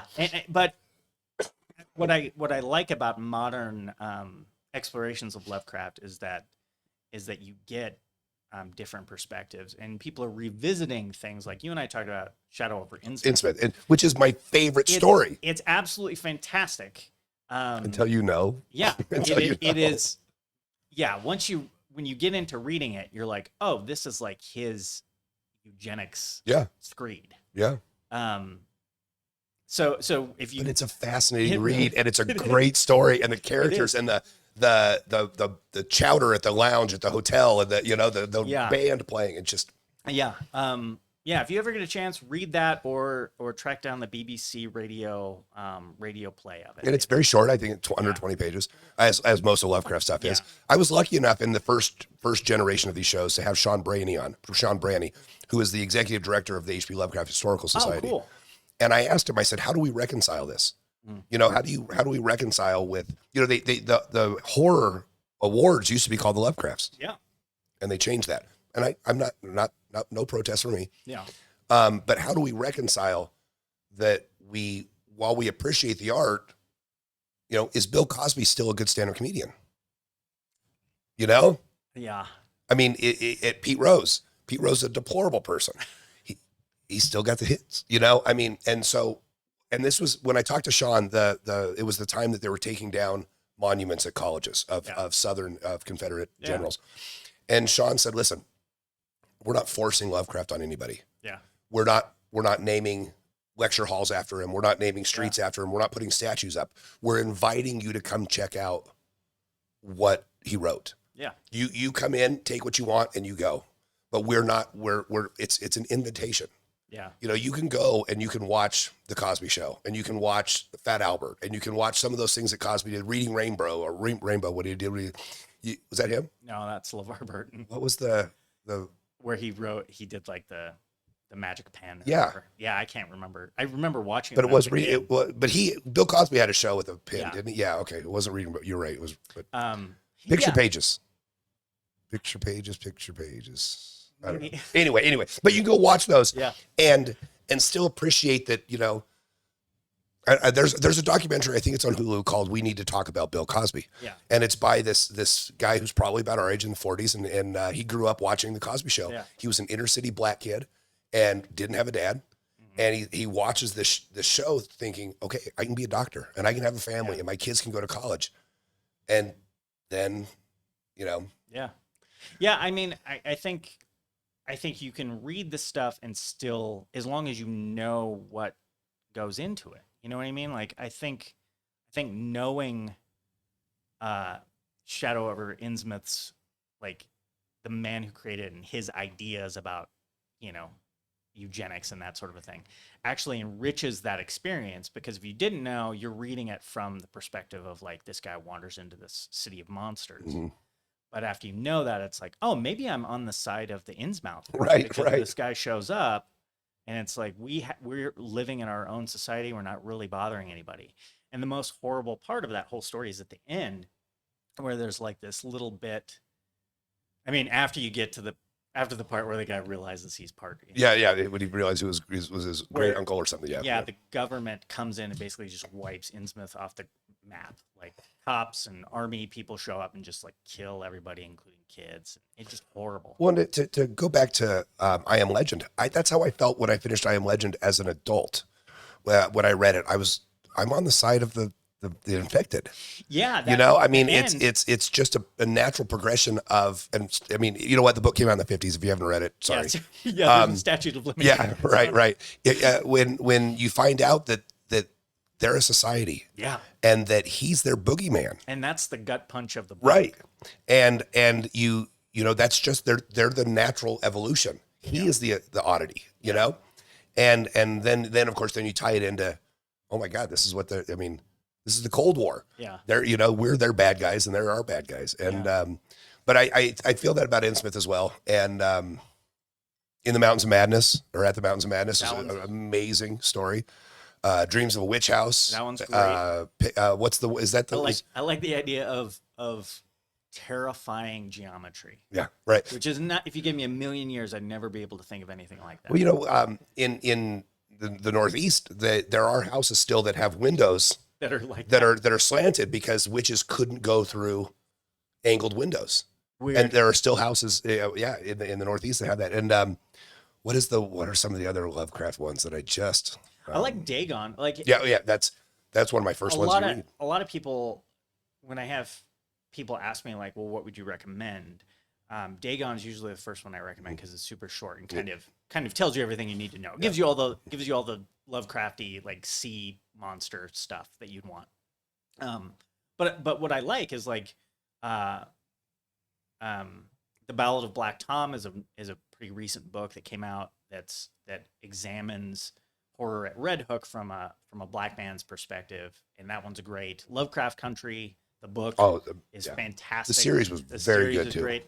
Trying to think of what else. There is a book, and I can't remember the title of it, where your main character is an Innsmouther woman Okay, who's in exile, and she's trying to track down other people of her kind, which is super fascinating. And I think we have now people of color and different, just a more diverse background, examining his work in more fascinating ways. Um, like Neil Gaiman, who's a cis straight white guy, did one of my favorite Lovecraft stories, Sherlock Holmes stories, Study in Emerald. Have you read that one? oh, I haven't. So it is. If you've read, have you read Study in Scarlet? Oh yeah, yeah, Yeah, yeah. yeah. So it takes place in a world where the Cthulhu creatures are the royal family. Oh wow, okay. And your main character, you think it's Sherlock Holmes, is working for the Queen to find out who killed this member of the royal family. And it's super great. Yeah. Yeah, that one's really When there's been, I mean, for people that haven't, an introduction to Lovecraft might be to watch The Thing.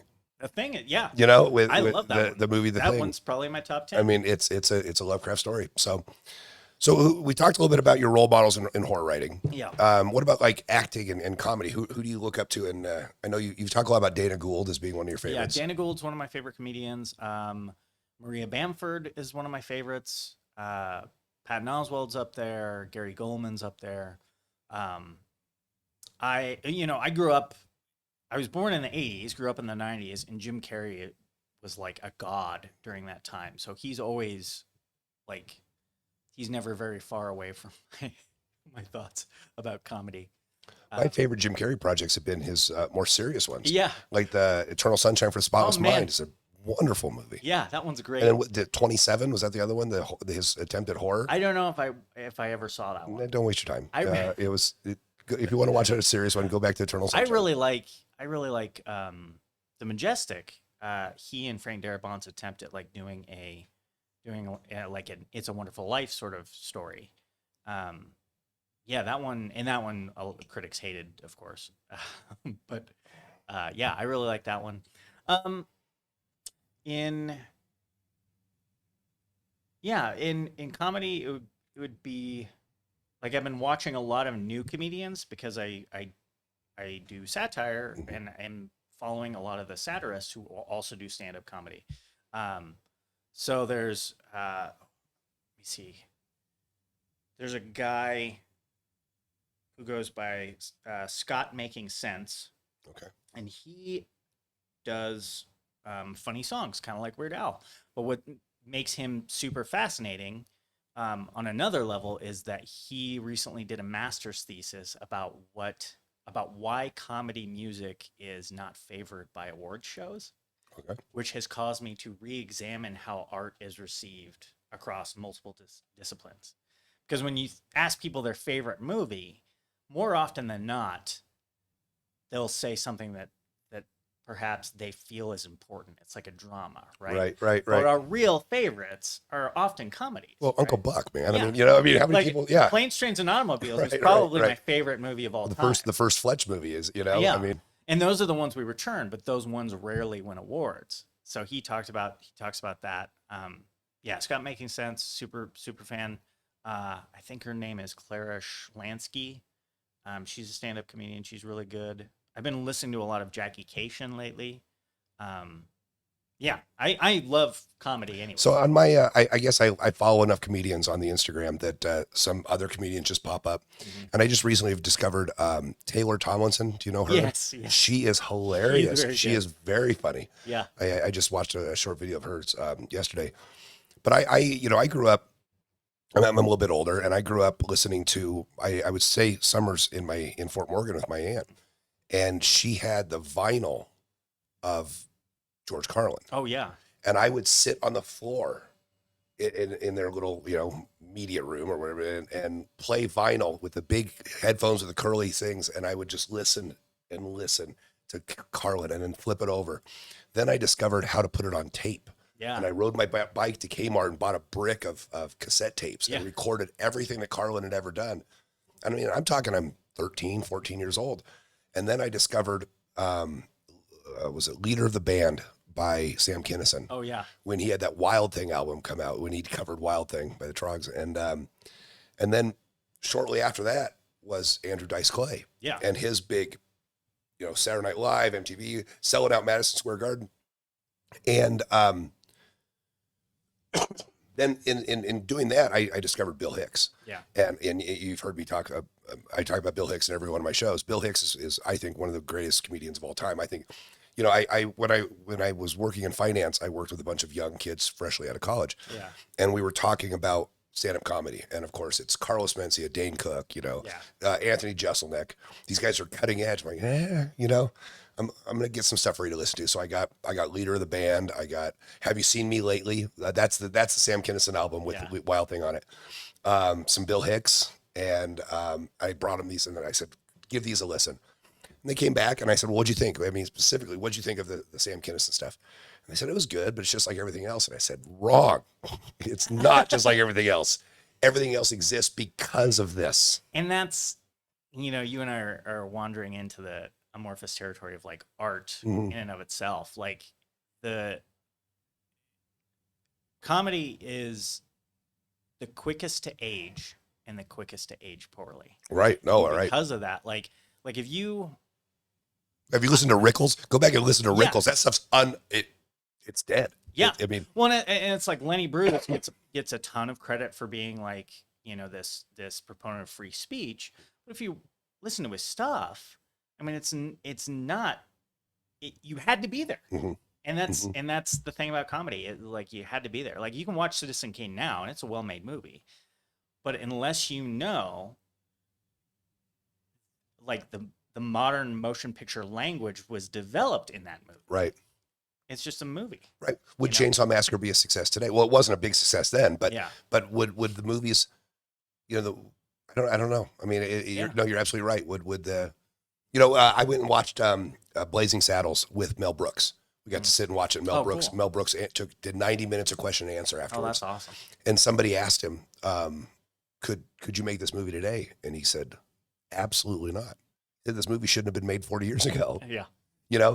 And I'll tell you, I Blazing Saddles is a classic. I mean, it's I'm sitting in a room with, 800-900 other people in a theater down in Denver watching it.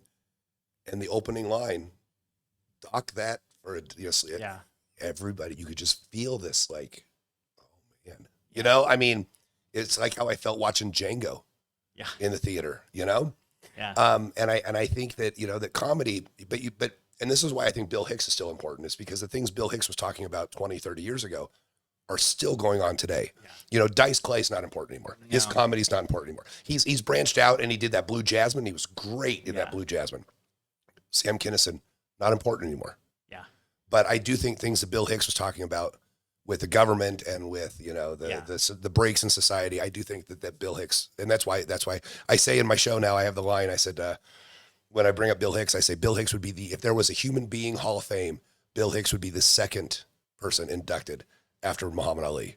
Yeah. And, but if you don't know Bill Hicks, talk to me. I'll lead you. I think there's a great Netflix called, Bill Hicks American. Yeah. That one's a great documentary. So he touched so many people. I mean, Tool samples him on albums, you know, and his comedy was about, it just was about a level of freedom that we're suffering from right now. I mean, some of the stuff that he predicted 20, 30 years ago, he's right.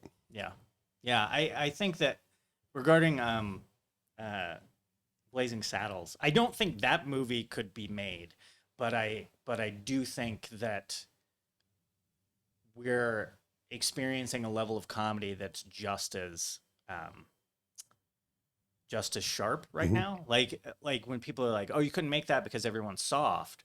It's like, really? I watched Rick and Morty, and there were some pretty rough things. Right. Watch Family Guy. Yeah, it's like I don't think it's an issue of not being sharp anymore.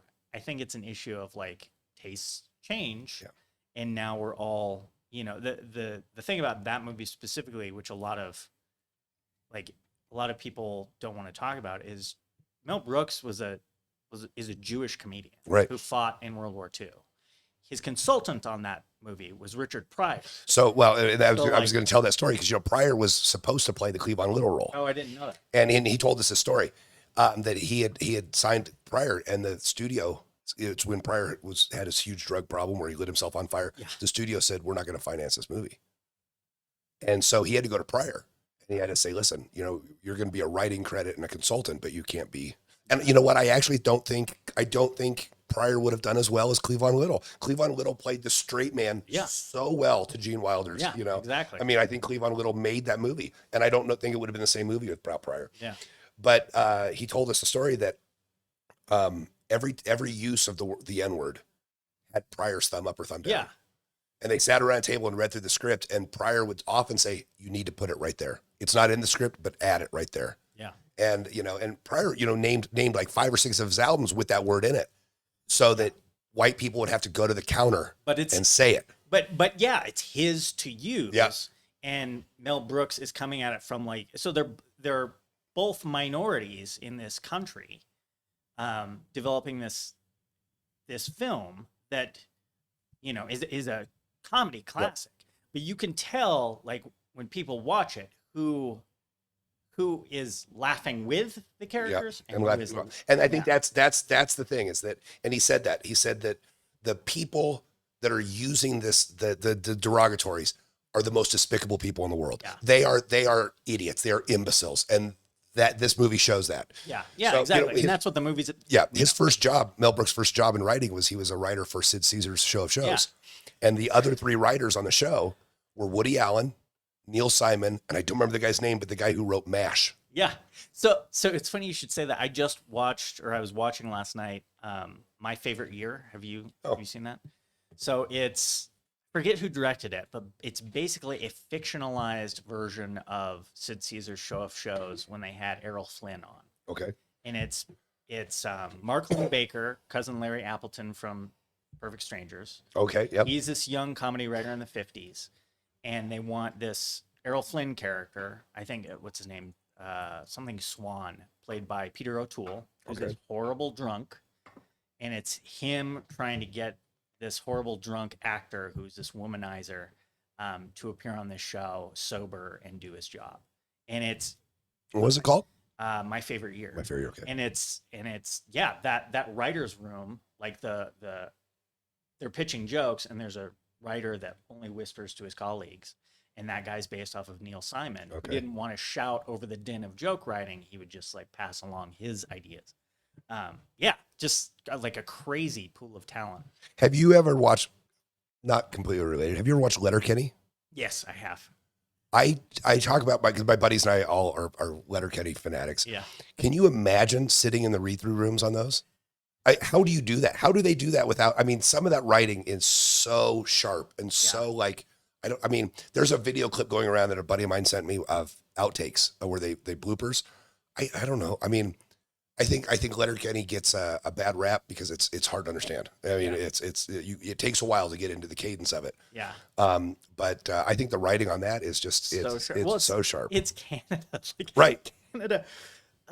That's another one. Like, while we're on the subject of comedy, Yeah. Kids in the Hall, their new season is fantastic. Okay. Like, all of these guys have, we haven't seen them as Kids in the Hall for for a long time, and I think a lot of people were wondering, like, is it the same magic going to be there? And it's there in spades. Like, Yeah. they killed that new show. Well, Saturday Night Live, which I have not watched last night, but I read some reviews this morning, and apparently this is going to be a rough season.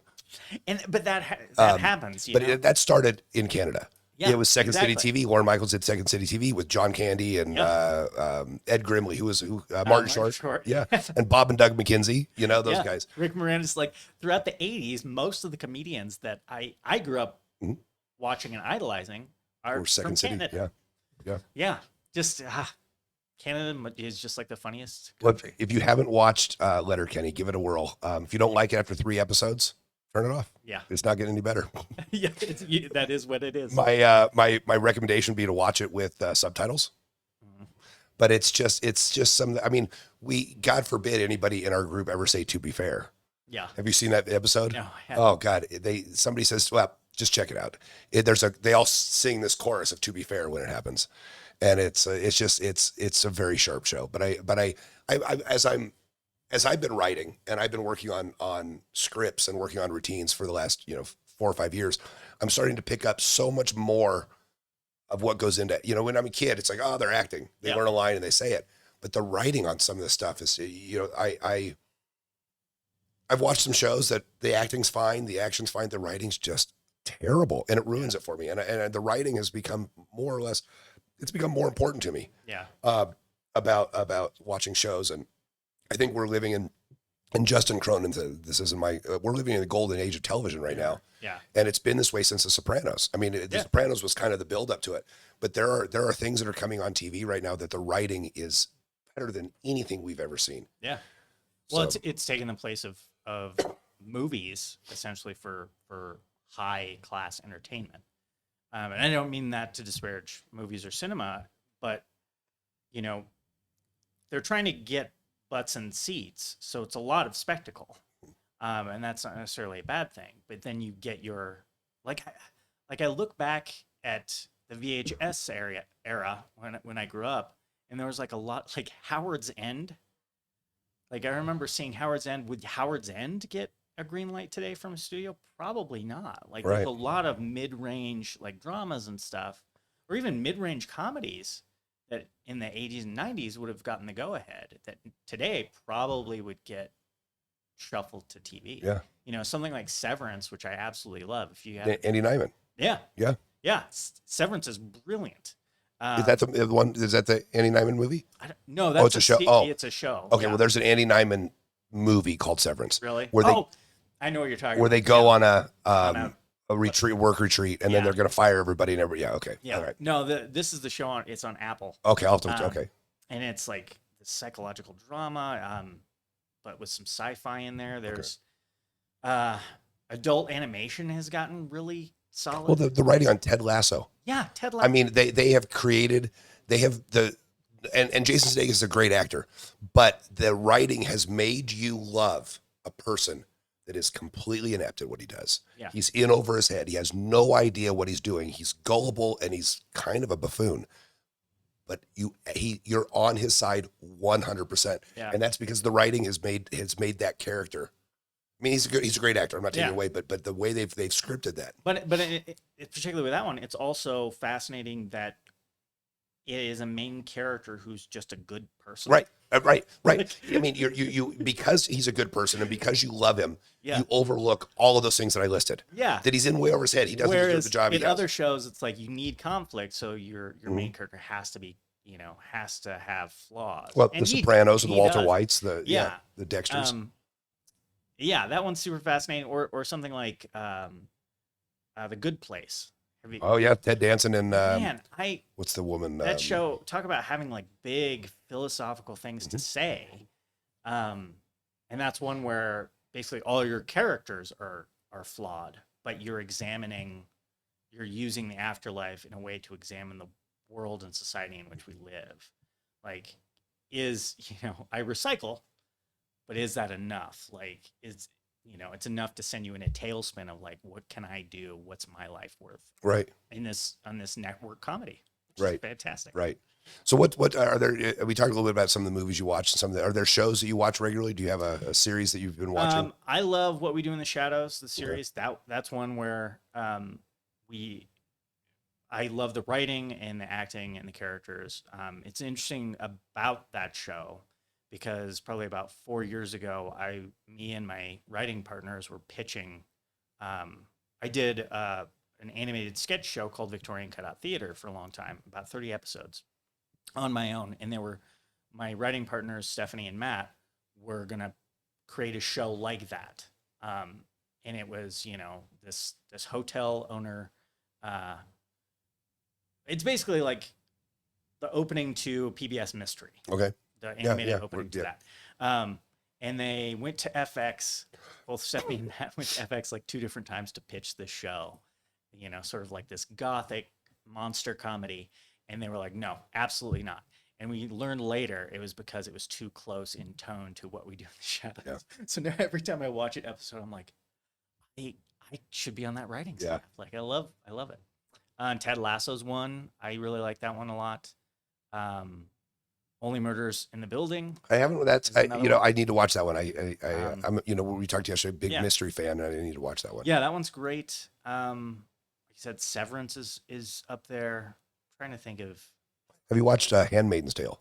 No, I'm so worried that it's just going to be a bummer. Like, well, I don't think it's supposed to be cheery, Rob. I think it's supposed to bum you out. But I know. But it's one of those where it's like I don't know if I can sit through. Just I think I'm gonna start it. Really? I think that's one I'm gonna dive into.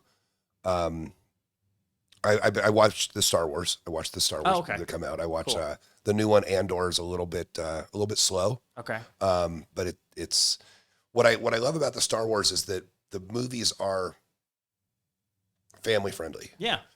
The shows, while being family friendly, the plots are deeper. Yeah. The movies are very A plus B equals C, which they should be. The TV shows get a little bit more into politics and scandal and that kind of stuff. And I kind of like that. I thought the Obi-Wan Kenobi series was. Are you a Star Wars guy? A little bit. So I watched The Mandalorian, but I haven't seen anything. The Obi-Wan Kenobi series, I think, was the best thing I've seen since Star Wars. Really? Since the original 3.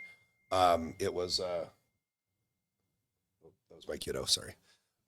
Did you hear that? Mm-hmm. Okay. I got to figure out how to turn that off. It's all right. So, I thought the Obi-Wan Kenobi series was the best since the original movies. Ewan McGregor plays it great.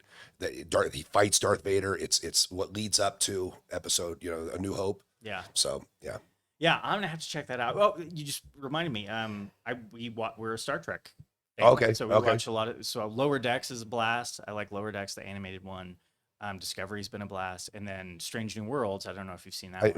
Like if you have any affection for like the classic '60s Star Trek, Strange New Worlds is where it's at. What is this? The Seth MacFarlane.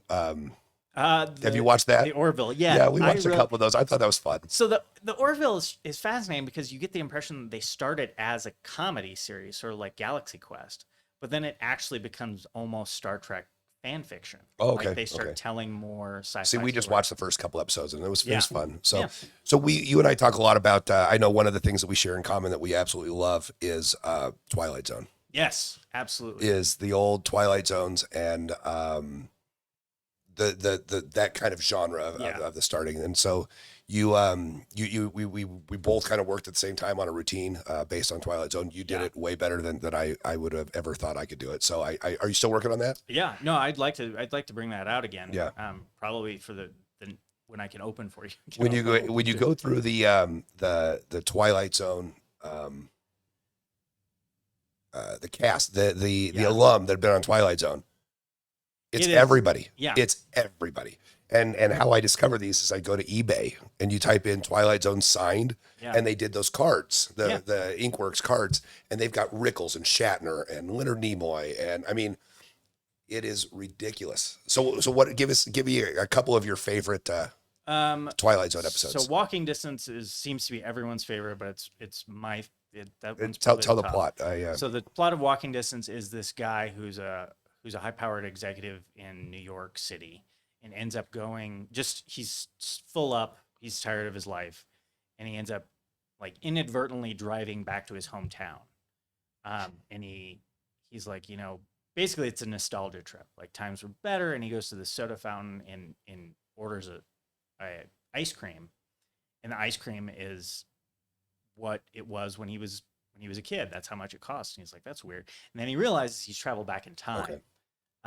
and kind of gets to say goodbye to his dad, who he never got to say goodbye to.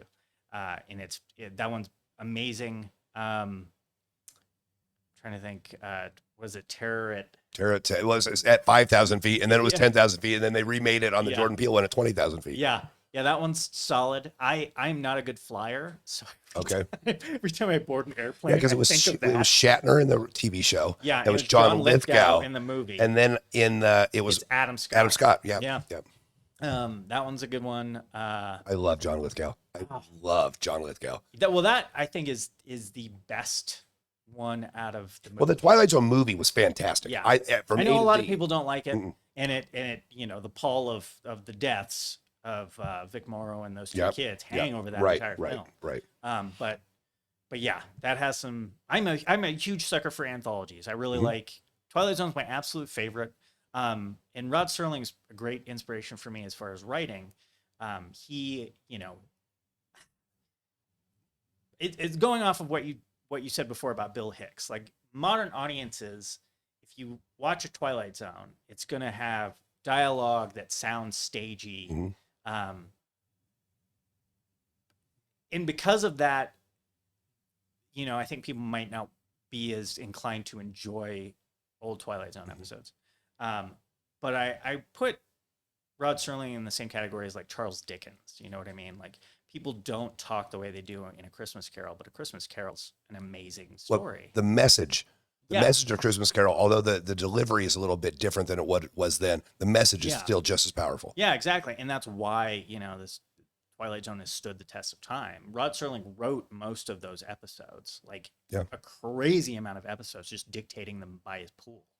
And they are, I feel like a lot of people ask the question, like, why couldn't we have a modern Twilight Zone or whatever? And it's, you literally have to have a social message. You have to have a social point of view. And I think Jordan Peele did some really great work on that. So let's talk about Jordan Peele. Yeah. Nope. Yeah.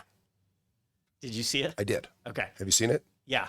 So when I left the theater, I wasn't sure, but the more I think about it, the more I like it. I still think my favorite of his work is Get Out.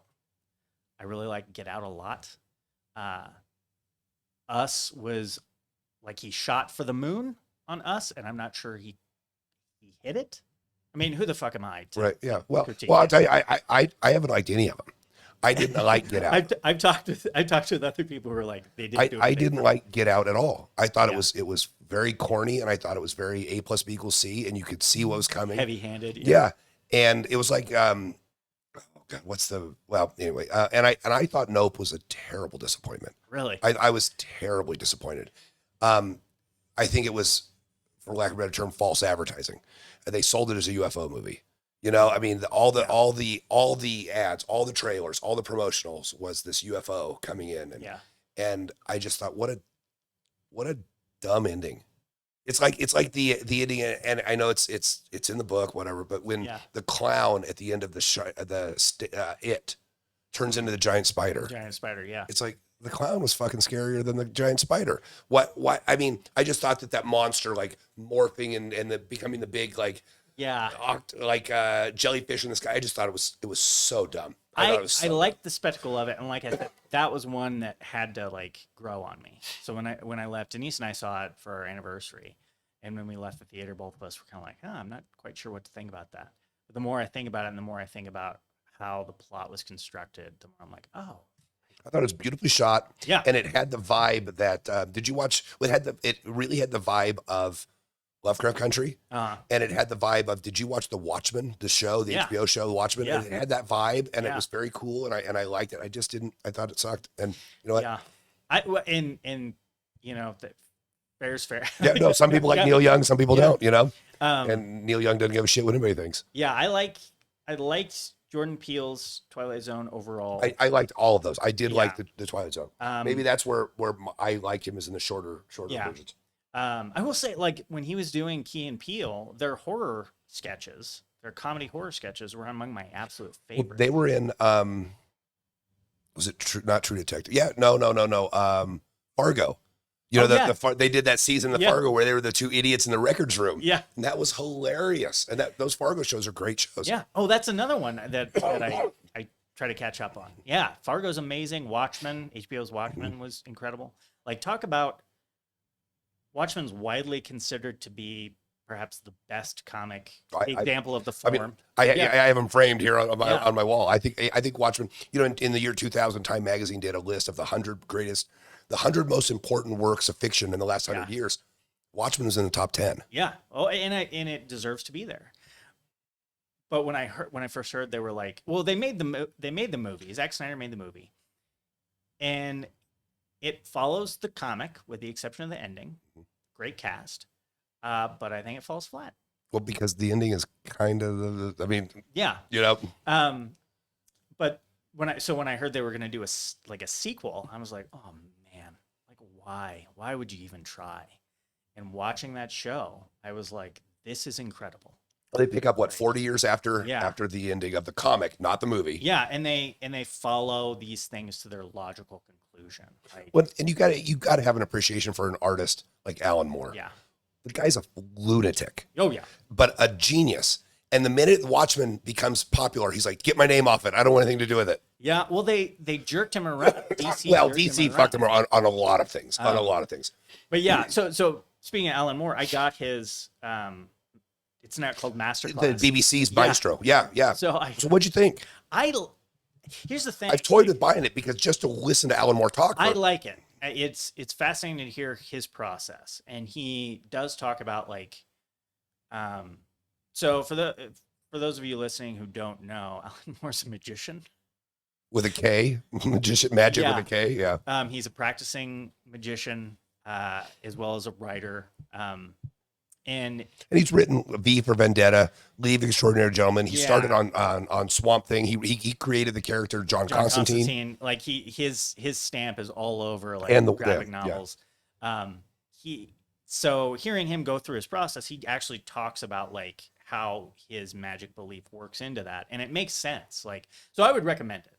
Yeah. Hearing him talk about how, and he gives you writing exercises and stuff, how to do poetry And also a huge Lovecraft nerd. He did Providence. One of his newest comic books is called Providence. yeah. And I don't know if you've seen his movie. Did you watch his movie yet? Which one? So he wrote a feature-length film, which he's also in. No, I haven't. I'm gonna have to look it up, and I think it's on Stars, streaming on Stars. Okay. But it's like his comics. It's absolutely We did bonkers. Prometheus. He did a tarot series. yeah. He's just and then as soon as something gets popular, he's like, get my name off of it. I mean, he doesn't want to be associated with it anymore. And The Show is what it's called. okay, Alan Moore, the show. And Okay. it's like a detective story. This detective goes to his Alan Moore's actual town, Northampton, England, to search for this relic. And there's like dream logic, and like he Okay. throws in comic book characters, and it's bizarre, but it's definitely worth a watch. Okay. If my movie consultant is still listening, put that on our list. Oh, The show, Alan Moore. Yeah. He wrote a book. I don't remember what it's called. I have it upstairs. And he Jerusalem. no, it's a novel. It's a work Oh, of that's fiction. what it is. Yeah. It's a different one. Is it? It's I know that because I read the Jerusalem comics. And he did it through Subterranean Press. And I started reading it, and I don't know. I saw something else shiny. I'll just look it up. And that's the thing. Like, in Watchmen, if you haven't ever read Watchmen, his panels are dense, but also there's prose in that comic. And the same with like League of Extraordinary Gentlemen, which I love. In certain parts of that comic series, particularly in the back, are long stretches of like short stories and travel logs and stuff like that. So he loves the written word. Um, yeah, When he also wrote some of the other ones that I pull up, he wrote The Killing Joke, Batman, yeah. The Killing Joke. I mean, arguably one of the greatest, He Batman. hobbled Barbara Gordon for And From Hell, he wrote From Hell. several decades. Um, I'm gonna find this book, Voice of the Fire. Voice of the Fire. I haven't Voice of heard the of that Fire. one. Yep. And I started reading it, and I saw something else shiny and moved on. But Alan Moore is a I need to check out that storytelling because I think that I mean, arguably one of the best storytellers. Yeah, you'll you get know. something out of it. Yeah. Like when I, as a part of the writer in residence, I've done some writers workshops, and I wanted to come to one of your one of the comedy ones. oh yeah, Or how to satire, do and satire, yeah. But it was I had a show. I had a show that day as well. So That's all right. Um, yeah, and I brought up some of his like he has this thing that he talks about that we all do when we write stories or think about stories, where he talks about when you're creating a new world, you draw from your experiences. So he talks about a friend of his being at a diner and it's super busy and the waitress is running around crazy, and his friend goes, what would it be like to be a waitress on a night like tonight?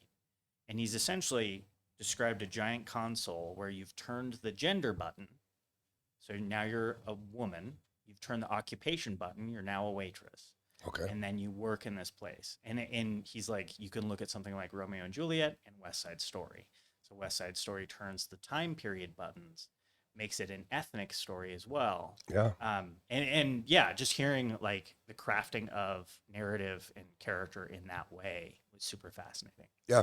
And I consider myself a storyteller, and that's so that kind of, always, I think I went and saw Aaron Mahnke do Lore, his Yeah. podcast live, and he opened with a little speech about that storytelling is really the most human thing. Yeah. That the need to hear and repeat stories is what humanity is. Yeah. And I think I was having this discussion the other night. I think the art of storytelling is dying because everything's condensed to 30-second TikToks or Yeah. whatever. And also, and my friend I was talking about this with she said that the art of conversation is also dying. Yeah. And so a couple more things. We're about the 2 hour, but I do have a question for you. Did Sure. you ride bikes when you were a kid? I did. So did you ever do a wheelie? I Could you do a wheelie? I don't think I could ever get one done. Because the first guest we had on this show, the second version around, was my friend Vic Nadata, who I've talked about a lot from Gemini Artifacts. And Vic claimed on this show that he did a wheelie for a full city block. And we questioned him a little bit and we didn't believe it. But so I told him I'm going to ask every person if they could do a wheelie. And so far, nobody has claimed to have been able to do a I've wheelie had for a some full city block. Awful wipeouts. Yeah. So But never did a wheelie, I don't think. So then one of the things that I think that we've worked on that I want to talk about Yeah. is and I kind of started it because of you and because of the work you and I've done. We've done only 2 of them where we have them down here in the basement where we have performers come in Yeah. and just perform. And it's kind of a workshop and what I want to do is I want to talk about the magic one, but I also want to talk about how you what your sounding boards for your writing and your comedy are. So we have this little workshop, and I don't know if we ever give it a name, and performers get to perform. They don't have to teach how they do it. They don't have to do, there's no learning how to do magic. It's for people that want to make their performances better. Yeah. You performed at both. Did you perform both of them or just the last one? Just the last one. Yeah. And you did great, but I think you took some good feedback out of it as well. No, I did the comedy book test. Sherlock. Yeah, Sherlock. And essentially you explain that you are using Sherlock Holmes's methods of being able to tell by small details what someone's reading or where they're from. And then you give a spectator a copy of Sherlock Holmes. There's like 4 stories in there, and they get to pick a page, and then you stand back to back so that they can't see it or they can feel you if you try to look over their shoulder. And then you produce Another copy. your own Your own copy, copy. Mhm. and then ask them what page they're on, and then you divine what is on that page. But the kicker is at the very end, the book you're holding is blank. It's a fantastic trick, and I got some positive feedback about like basically overacting it, making it big. That was, Well, I think my advice for whatever it was worth was, and I said, I will never say this to another magician, and I've never said it before, that needs to be longer. yeah, exactly. I think, Yeah. because that's one of my big complaints is, Yeah. would you want to sit down and watch a 13-minute card trick? Yeah. Yeah. No, that was super valuable. And that was one I did at the recent library show. Mhm. And Killed. and I wasn't sure how I would do with kids. Cause I did have to have an adult come up and be the person in charge because you want someone who can Right. like read it. And they loved it. Like they could not, when you are telling them, hey, don't tell them I have this other because they're book. in on a secret, but they're all like, They are freaking yeah. out. They are ready to spill the secret. So that was super useful. Yep. Yeah. And we've gotten, Lou, who I've talked about quite a bit, the great Ludini, busted out something that he's been working on for Yeah. years and never performed for people before. Well, it's like I told you yesterday. A few people have asked me, like, well, what's it like going to these things? And it's like, well, most of what's performed is actually pretty decent. It's the rooms see work, but if you were to put it up in front of an audience, you'd probably get a B plus or an A. Mm-hmm. So you get to see all these performers perform really great stuff that they just want to make better for free. Yeah. Something that they would charge for. But you also bring in a perspective that, which Yeah. is why I want to make sure you're included. You bring in a perspective that isn't just a magician's perspective. Yeah. I mean, I think one of the problems that I run into with my little magic consultant group of magicians, and I think we've done a pretty good job, but I think most magicians run into is they think like magicians, and they so I have a couple dudes that are not magicians that I run things by because I want them to think like somebody who's buying a $75 ticket. Well, I think, and you do this, and I know other people do this. I think now getting back into magic, if I were to have any say in expertise to other magicians whatsoever, which is very little, and it 100% comes from my theater background, I think more magicians need to treat it like theater. Well, that's the Robert Houdin saying is, a magician is an actor playing the role of a magician. They need to, this is a show. They need to give people a good night out, basically. A piece of theater, whether it's a night of comedy, music, or whatever. You're in that category, and you need to think about it that way. Well, I think I very rarely brag about my show. I'm one of those guys that I suffer from the imposter syndrome, and I think everything I do sucks. I'm really proud of what I've put together in the last couple of years. I think I would love to go back, and it was 6 years ago last month, September, that I did my first run at Pellegrini's, and I did 10 weeks there every Thursday night for 10 weeks. And I would love to go back and see those shows. Yeah. And see what the difference is, because I know it's better. I know it's better. And some of that is just repetition. Right, Some of it's right. like, But I also think there was this different level of thinking that happened, and and when I made a shift from, a magician to a storyteller. Yeah. And that came out of a Facebook review. Somebody saw my show at one of my shows at the Moxie, and they wrote, I'd have paid the same price just to hear those stories. Yeah. And I thought, okay, because then I also got a complaint from another magician that says, I don't think you understand how boring you were. You were on stage for 90 minutes and only did 8 magic tricks. Right. Right. And so I took that one and I took the other one. I thought, who am I performing for? Yeah. Who am I performing for? So I'm pretty proud of what I put together. And a lot of the credit goes to you and the kind of the idea of the making it more theatrical. Once maybe after the holidays, we'll get back to work on we have this idea for a murder mystery night it's never very far from my thoughts. Yeah. Especially recently, since there's been like a resurgence of mystery. Yeah. So, Well, and I think I may have told you, Prater and I have worked on it a little bit, and we've got a name for it. that's cool. It's Ex Libris, I love it. the book plates. And we'll talk a little bit more about it. Yeah. But the premise that Prater and I came into that I think will be a good introduction into what we do. And he's going to make the props for us. The man is looking for the classics. Yeah. Because he believes it's Catcher in the Rye kind of ish. Yeah. He believes that there's messages hidden in these classics, and they will lead him to one or two other books. Yeah. And you know where I'm going with those Yeah, books. I don't totally. need to say that. And then, so he goes around the country and he's stealing these books from bookstores, from private collections or libraries. Well, we're going to have it start in Wilson, Kansas, which I have a very fond place in my heart for Wilson, Kansas. And we found a picture of the library, and Paul's going to make a newspaper article.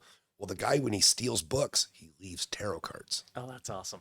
See, when he takes one off the shelf, he just puts a tarot card in its place. And I think that'll tie into our idea of Yeah. this overall evening. And now we got a name for it, and we got some props being made. I think it's going to be. I really think it's going to be one of the things I'm gonna look back when I'm not doing this anymore and say that I think this is maybe one of my and Yehudi. Yeah. I think my Yehudi piece is I don't know. I took it out for a couple shows, and I talked to you about this. And another friend of mine said, "You can't take that out of the show. That's your stairway to heaven." Yeah. Yeah. So, a couple other things real quick, and then we'll get off here. Talk about your book, your the zine that you made. So, so a while ago, before the pandemic, I started compiling. I wanted to make a zine, and I started compiling some of the writing I did, and I wanted it to look like a manual from a 1950s like bunker. So I created the world. So the world has finally ended. Oh, that's really funny. I didn't know we were that close. When you hold it up, it's in both cameras. Oh, cool. Yeah. We have to. And it's got. It's called. I'm sorry. What? So the world has Okay. finally ended. And it's got some really I'm really proud of. Now, did you do the artwork in there as well? I did or? the artwork. Yeah, there's a letter from President Kid Rock. At the beginning. Yeah, I saw that. That's There's post-apocalypse is rated from worst to best, which was a piece I did for Little Old Lady Comedy. And then my favorite part is I did a 3D mock-up of a bunker for rich assholes. And then Ted Cruz. I've long enjoyed the complex erotic flavors of Purina's cat meats and gravy. Now that me and my colleagues have helped usher in a hellscape of violence and disease, delicious cat meat is not just a luxury, it's a necessity. very fun. And they can find you on Twitter, and you have a place where they can get these on. I need to print more. I actually didn't plan on people wanting them as much Well, as that's they great. do. So yeah, I'm going to do probably another run of 10 in the next month or so. Okay. So they can get a hold of you at Quarantastic on Facebook. On Instagram, or Timid Werewolf, Timid_werewolf so. on Twitter. Yeah. So there's a question that I've been listening to a lot of Howard Stern lately, which is maybe good or bad. But he asked a question to John Hamm the other day.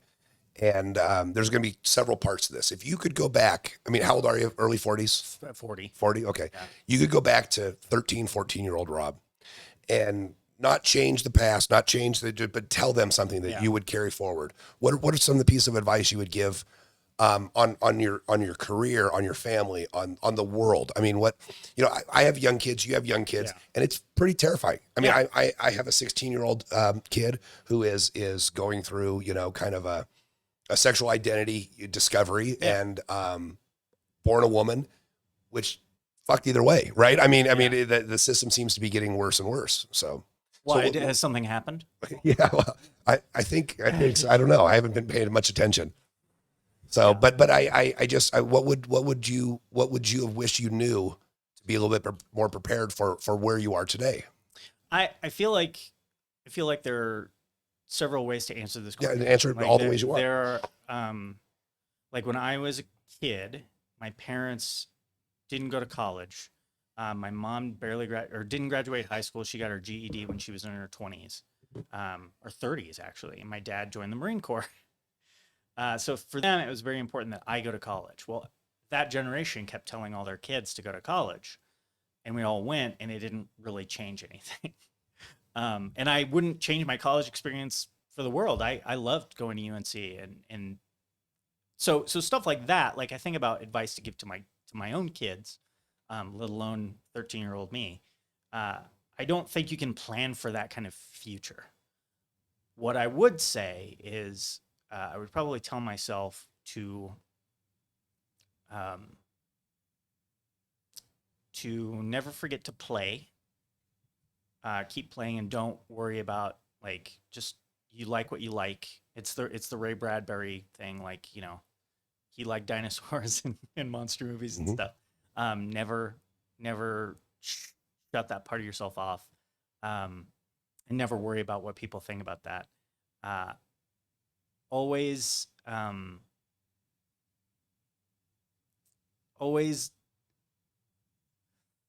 How do I want to word this?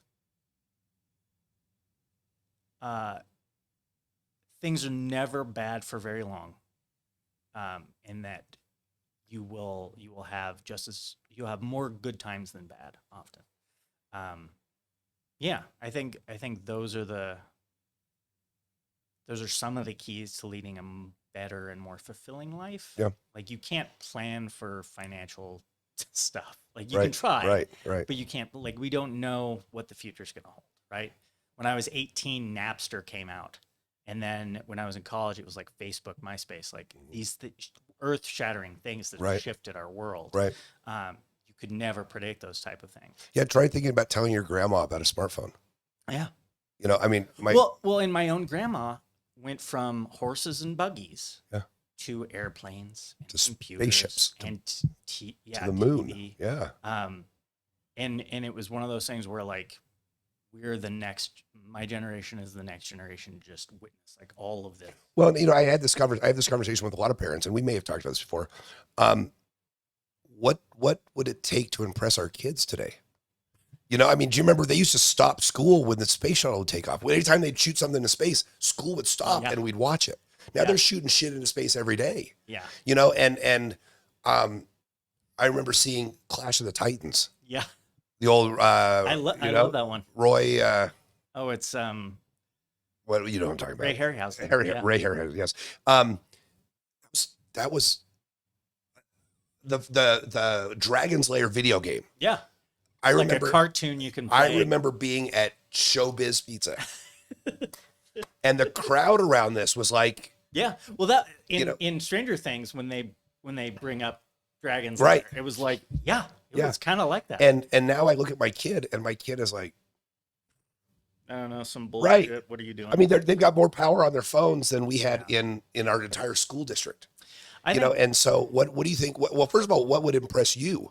I mean, I've thought about this a lot. What are something that would be like? So the reason I asked this question at a woman's 90th birthday party. yeah, I said, listen, 90 years is pretty awesome. You've seen some pretty amazing things. Anything stand out? And she said, yeah, let me think about it. I'll come up with one. So about 10 minutes later, she comes over, she goes, do you want to hear my story? And I'm like, that is the only Please. reason I'm here Yeah. is to ask this question, to hear this story. Yeah. So we sat down, and she told me a story of, she lived in Pagosa Springs, Mhm.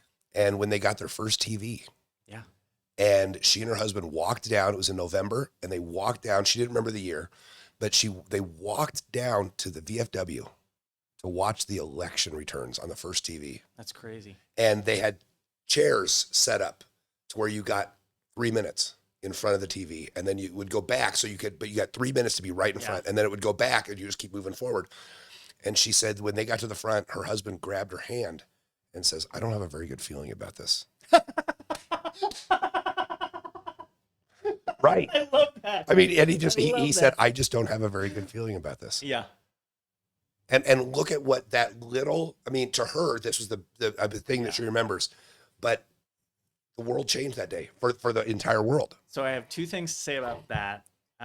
And this, all, like you put it perfectly, it feeds back into like having kids and Mhm. thinking about the Well, future. because the next question is Yeah. what, you know, as we talked about yesterday, Yeah. what advice do you have for yourself?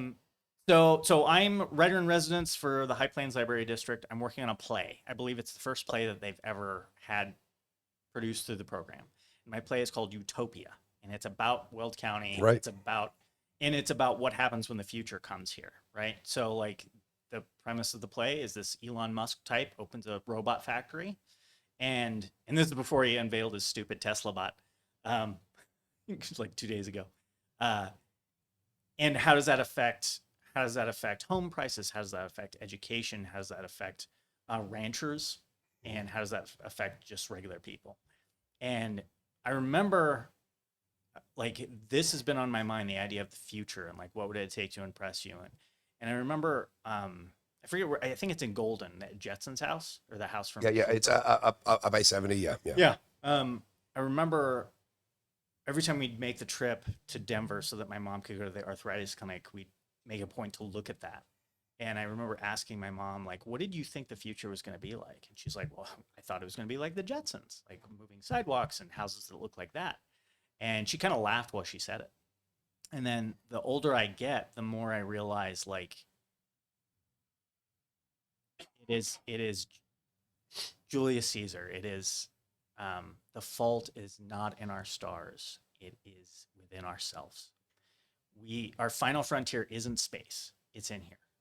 The whole reason why why Starfleet goes to the stars is because we've become not so shitty humans Mm-hmm.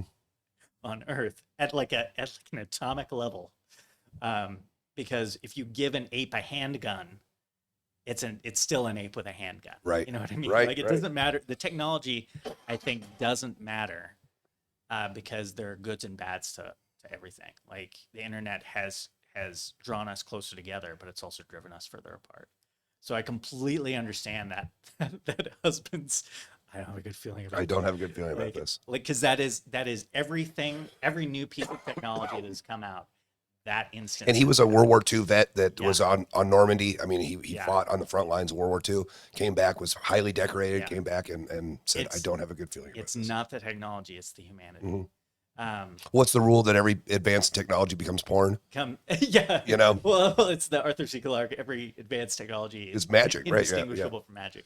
But yeah, so like when I think about that and what I would impart to my kids, um, I always like every time we peel an orange, I always smell the orange. And I always give it to my kids to smell. And that sounds really corny and dumb, but I want them to be able to take pleasure in little things that have nothing to do with, an iPad or whatever. Sorry about the coughing. It just started. it's- I've been fighting this for a fucking month, it seems all like. right. And as Um, long as I'm drinking tea, it stops. But I finish I- my tea. And and I think that is the key to living a fulfilled life is have you heard about shower oranges? I know about shower beers. So there's a thing, and I think I read it in Men's Health, maybe, or maybe it was Vanity Fair, about taking an orange with you into the shower Really? and taking the time while you're in the shower to peel it and to smell it and Yeah. the water hitting off it, all of the like psychological benefits it has for you to slow down Yeah. in your morning and not just hurry in and wash your hair, wash your butt, all that stuff, but to sit there and peel an orange Yeah. and eat an orange in the shower. Yeah, look it up. It's I have to was just check that talking about a shower orange, and I like that idea of smelling it every time. Yeah. I like that idea. Well, I'm very lucky because my son's very sciencey, very science oriented and nature oriented. So if there's a bug, he wants to look at it. And that's not me. Like my dad was a fisherman. He loved going camping. And that wasn't me. That was my sister. My sister loves that stuff. I liked books and dork stuff. So having a child like that has also reinforced those things where it's like, oh, look, like if I'm at work and not around my kids, I see a weird bug or a cool plant or something in the sky, taking a picture of it so that later I can be like, this is the thing I saw today. Yeah. And that is a case of technology reinforcing beautiful life moments and not being a shackle right. to which we are Right. tied. You know, we did this thing with my kiddo, and I was just talking about this with a friend last night. We did this thing with my kiddo when she was very young, when they were very young, called high-low buffalo. And at dinner, we'd say, okay, high-low buffalo. And your high is your high of your day. Yeah. The low is the low, but we changed the low because I didn't want my kid to focus on things that sucked. Yeah, Because everything totally. sucks. You know, everything sucks. Yeah, And totally. you can find something that sucks easier than you can find a high. So we changed the low to what is something you wish would have gone differently today? How could That's and good. how will you change it for next time? And then the buffalo is like, oh my God, I saw a buffalo. Yeah. You know, some surprise. And we did that so much. And my kid and I just started talking about it again. And the kid resisted. I mean, it was probably, I don't know, 9, 10 when we started doing it. Yeah. I don't want to play this. This is stupid. And now I talked to the kid and she's like, that was so much fun. Yeah. You know, Well, just and to we take do- a point a day and just say something that was surprise. Yeah, we do something similar. I always ask my son, what was your favorite part about today? Mhm. Like, and what did you have for lunch? Like there are these moments that, you get to the end of the day and you kind of mind wipe, Mhm. even as kids, even as adults. But you're right, it is important to kind of take an inventory at the end of the day. And it's also important for as parents to show an interest in your child. Right. Not just in the bad, in the good Yeah. and the surprises and yeah. Like yeah. I remember my mom was always really good about like, what are you drawing? What are you reading? Like, tell me about that, and would kind of interview us. And I try to do that with my own kid, even if I'm not 100% interested, Right. because I want them to know that somebody cares, and I want to celebrate the magic that they see in the world. That's super important. Well, right. I mean, and I think that's the surrender of being a parent. Yeah. Is that, and that's why I mean, there are shitty kids. There are. And there are shitty parents. Oh, totally. And I often say that my kid absolutely deserves a better parents than she got. And all you can do is try, and I drop my kid off at every day at school. I tell her I love her, and I tell her that if you can't find awesome, be awesome. Yeah. And I cannot imagine what kids are going through today compared to when I was a kid, we had fire drills. Yeah. And we'd go walk outside and line up and then come back in. And these kids are worried about being shot at school every day. Yeah. And they're worried about, there was the first week of school here in Greeley, there was a stabbing at Jefferson High School. Another student stabbed another student. And I just, and the bullying and and not just it's gone to online. Right. Like, Well, and that's, a good friend of mine's, daughter tried to commit suicide a couple years ago, and it was bullying. And I remember when I was a kid, if I was bullied at school or something, I had a beef with somebody at school. When I got home, it was over. Yeah, exactly. It was over, and I got to have a night of peace. Yeah. And could worry about going to school the next day and have it again. But during school, it was kind of, I don't want to say safe. It was less dangerous because there was adults, there was teachers everywhere. But now, the minute they get home, or all day, it's the Wild West. It's the Royal Rumble. It's everything all the time, and it's anonymous and fast, and it goes out to, and that's what had happened with my friend's daughter. It had gotten spread to thousands of people, and so many people were copied and just ganging up, and it was just like, fuck. Well, and the world is hard enough without us being shitty to each other. Right. Like it. To the point, like I remember I used to work in the oil field, and I, by and large, had a decent experience the time I worked there. But I walked onto a job site one time and had to check in with the job house or whatever. And I walked in and I had just a handful of papers and questions, and the guy running the job was a complete asshole on like a high school level. And I remember leaving, like thinking, I haven't felt like this since high school. And I think, that isn't a part of my life anymore. To the point when it happens, it's like shocking. Yeah. Like, oh, you shouldn't behave that way. Right. That's a shitty way to behave. Right. Yeah. Yeah. So I think, I like your idea of telling your kid to not give up on the things he likes. Yeah. I put away magic. Yeah. Because it wasn't, Well, I think everyone has I remember throwing away all my nerd stuff because you want to be a cool person, and then it's just like, well, I still like it. Yeah, right. Now I just don't have it. It hasn't changed Yep. anything. I remember when I grew up, and I say that with rolling my eyes, I got rid of all my Mad magazines. Yeah. I don't know why. I wish I had Mad. I would read those again. I've got 2 of them framed right here. Yeah. I've got, and I mean, it's those things that I don't know. I have a lot of stuff. And the problem is they're stories, and I don't collect stuff as much as I collect stories. And I'm glad, maybe it's good that I got rid of all that shit, because I don't have a house big enough for all of it now, because I carry it with me. But I don't know. There's just something about the idea of my kid remembering, I quote, and for another time, about my kid remembering where she came from, and my kid remembering her that she loved, Yo Gabba Gabba. Yeah. And we used to sing and dance to Yo Gabba Gabba. And the kid, I know, 16, a little bit too cool for that. But one of these days, the kid's going to say, you know what? My dad and I used to sing and dance to Yo Gabba Gabba. And I don't want those things to be forgotten, because I don't want to forget them at, 620 years old. I don't want to forget those things. Yeah. So it's important to find joy. Yeah. Yeah. And as you said, the world's hard enough, man. Yeah. Louis C.K. has a bit about he says, your life is wall to wall shit with little islands of joy.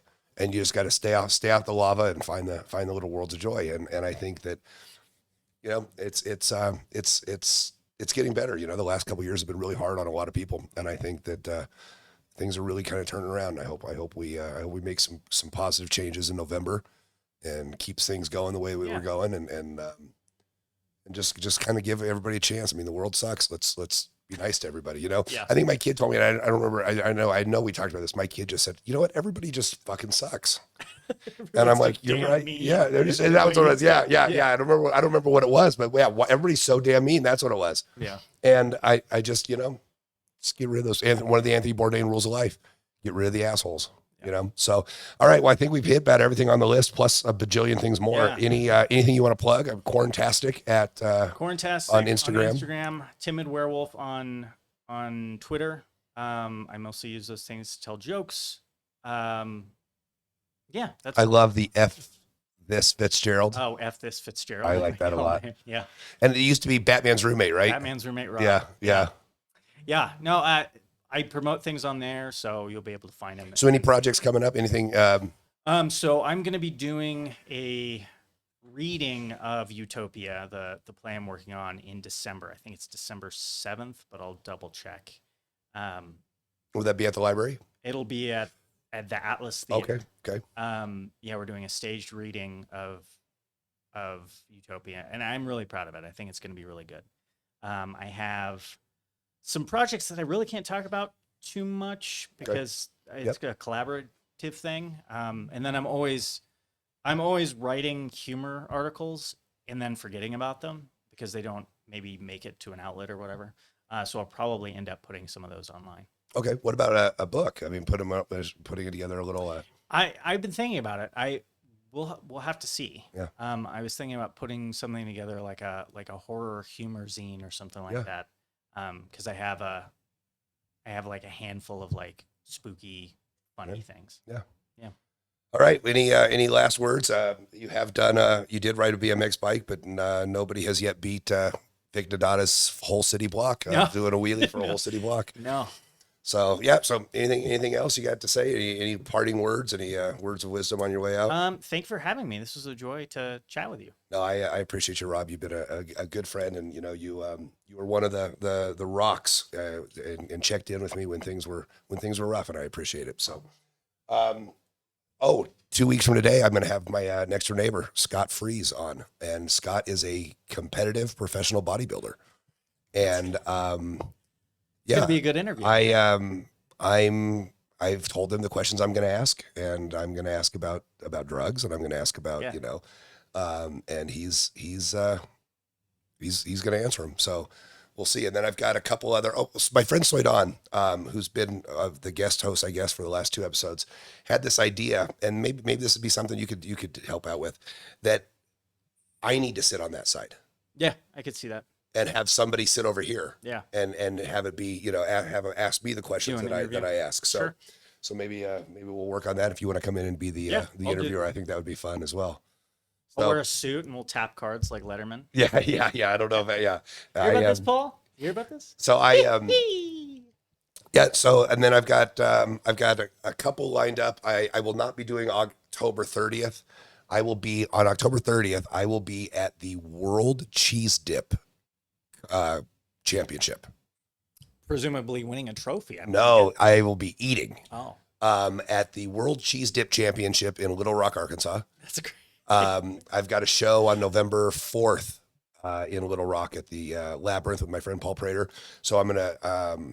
I haven't decided if I'm gonna drive down to Little Rock, but I'll be there the week of Halloween, and then October 22nd at After Hours, and that's it for the year. I don't have anything else planned. I've got a couple corporate deals coming up, so if anybody wants some entertainment, I'm gonna be here. There's been some changes with my relationship with New Orleans, and I'm gonna post about that this week after I have a few signatures down. So I'm not going to be going there for the rest of the year, so I'll be around. So hopefully Rob and I can come out and do some shows for you. You got to see this Twilight Zone bit. It's pretty rad. So, all right, guys, I love you. Thanks. We'll talk soon. Take care.